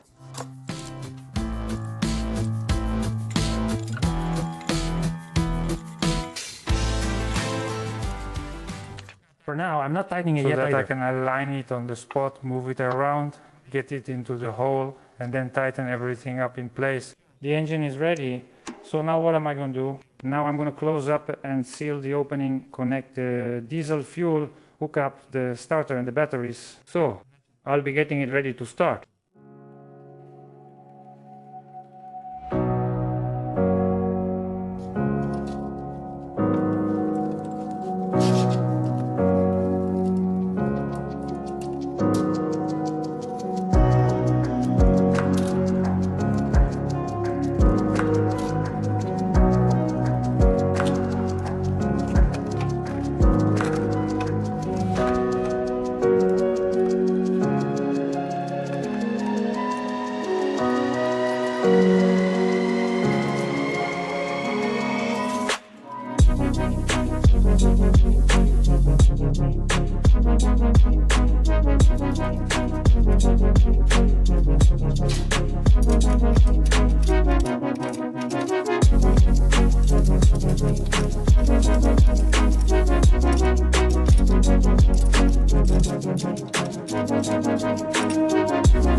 Be continued.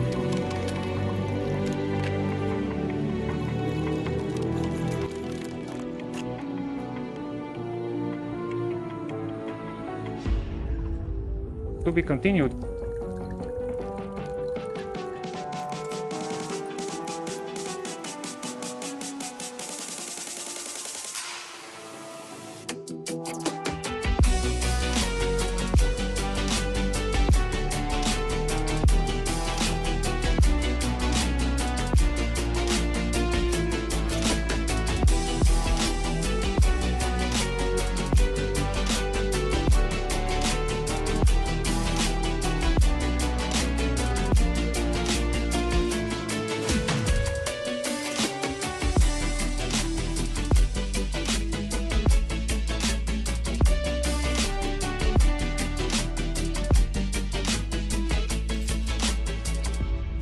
To be continued.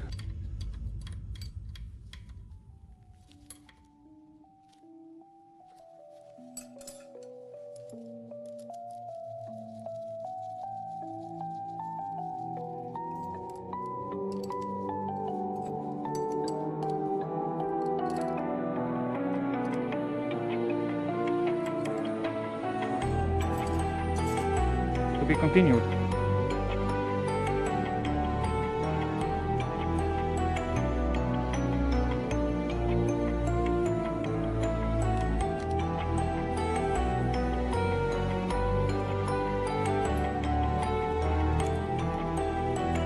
To be continued.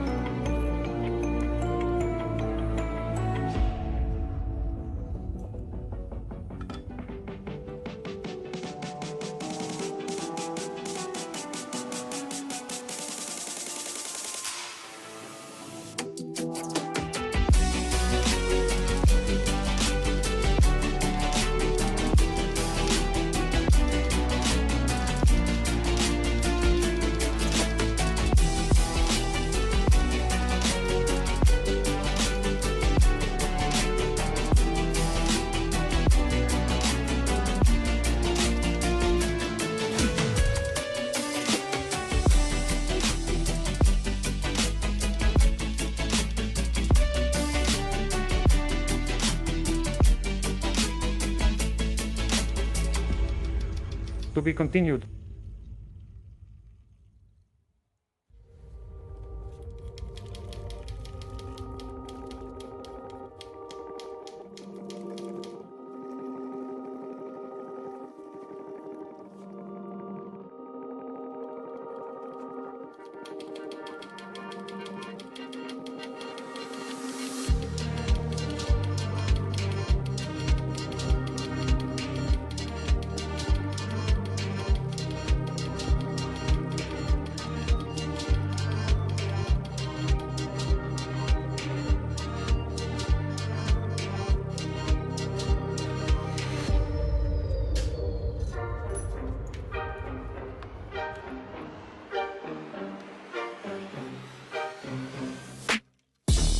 Continued.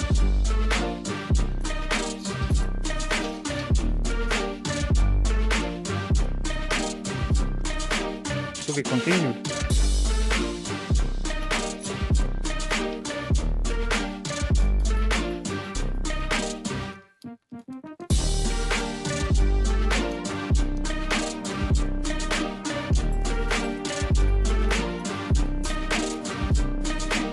Continuation.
Continuation.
continuation.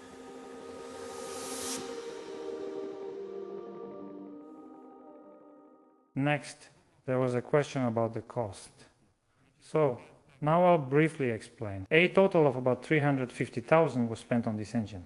I don't have exact accounting records, so I'll just share the information that I know. The most expensive part was the piston group for this engine. The piston group cost about 100,000 rubles. Give or take, excluding the piston group, around 130,000 rubles were spent on the other parts. Well, more or less. This 350,000 also covers a full overhaul. The pump repair cost about 50,000 rubles. It's not that expensive, though 50,000 is a lot. For example, repairing the fuel pump of a 442 engine with an electric gas system can cost over 200,000. What other work was done? For example, we sent the cylinder heads for grinding and the connecting rods for machining, so just those parts cost around 10,000 rubles or more. That's it. We sent the turbines for inspection and repairs. They were opened, sandblasted, checked, which cost about 10,000 rubles. That's how it all adds up and results in this amount. Plus this engine, okay? If they just brought it to my shop already removed, this amount of 350,000 includes all these jobs, removal, installation, my work on rebuilding the engine, all the labor. We took it to third-party organizations that did the cylinder heads, the pump, the turbines, and so on. Yield. The piston assembly is the precious part at over 100,000 rubles. Yield. All other engine parts total about 120 to 130,000 rubles. That includes the repair of the compressor and so on. You also commented that repairing this engine isn't worth it and it's easier to buy a used one. I agree to a point. For that amount you could buy a used engine. But the question remains what type of engine and in what condition. If you have a reliable supplier who guarantees that this engine will last. If you find such as a supplier who will sell it to you with a warranty, then why not? Of course, it's possible. There are cases people write to me and tell me stories about how they bought used engines. Some people get engines, for example, without a compressor or missing something else. And then they start assembling everything themselves. They consult with me on how to do it. There have been engines that consume oil, so they had to replace the pistons and so on. A used engine is always a gamble, so I have no opinion and no objections to contract engines. It's all luck, a pig in a poke. That's just my opinion. Some people may get lucky, enjoy driving, and have no issues, while others might regret buying one. That's why it's so controversial. One person wrote to me that he bought a contract engine at some auction. He bought a contract engine from Japan, also a 442 engine. He bought it for 350,000. This engine has either 8,000 or 18,000 kilometers on it. That happens. He bought it from a fire truck with a ladder. Well, it's clear what kind of mileage it has. The guy just got lucky. For a 350 engine like that, it's practically new and will keep running. So there's no clear answer here, whether to repair it or not, or to buy a contract engine. You can repair it, you can buy one, or you could just send your money and end up with neither an engine nor anything else. There have been similar cases, so it's a difficult question. Everyone makes that decision themselves. Next, I'm installing the transmission.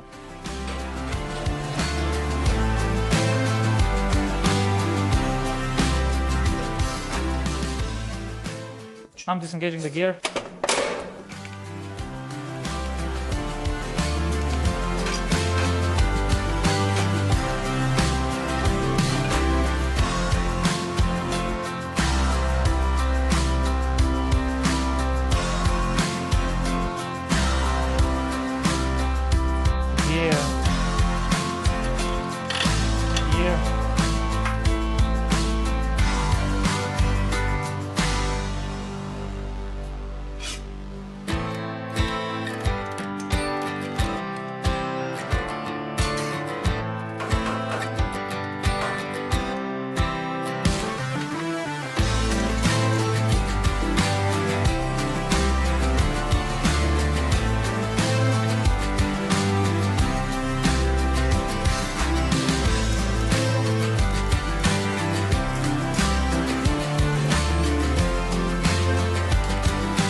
So The gearbox is installed, all the bolts are tightened. Now I can shift out of gear.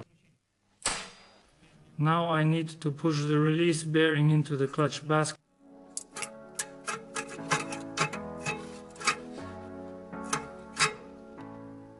I use a pry bar like this to press the release bearing.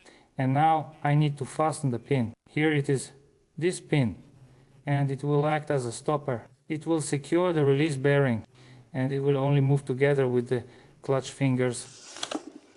That's it, I fastened it. That's it, now the release bearing can't move separately from the clutch fingers anymore. What should I do next?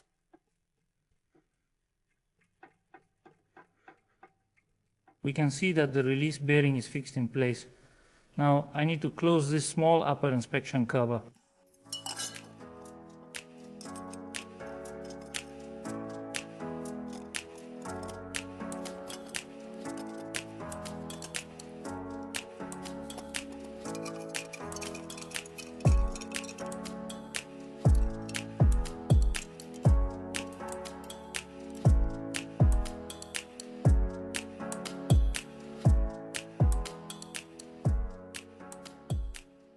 Alright, I need to install the new mounts. I'll unpack and place them now without tightening yet. They'll be tightened later in place on the car.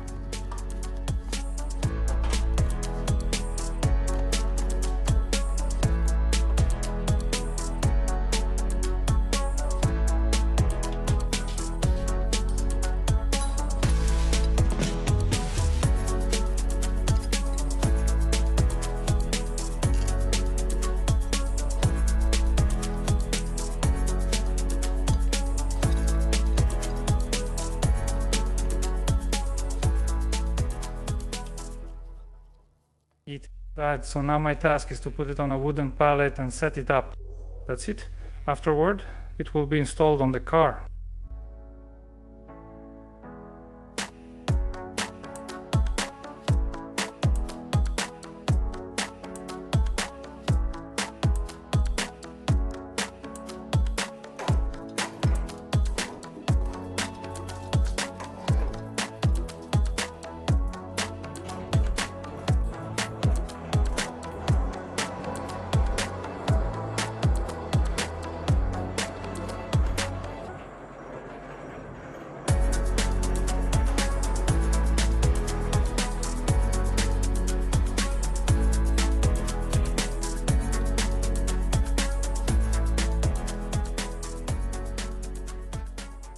So, well, we can see that the engine is already installed on the bus.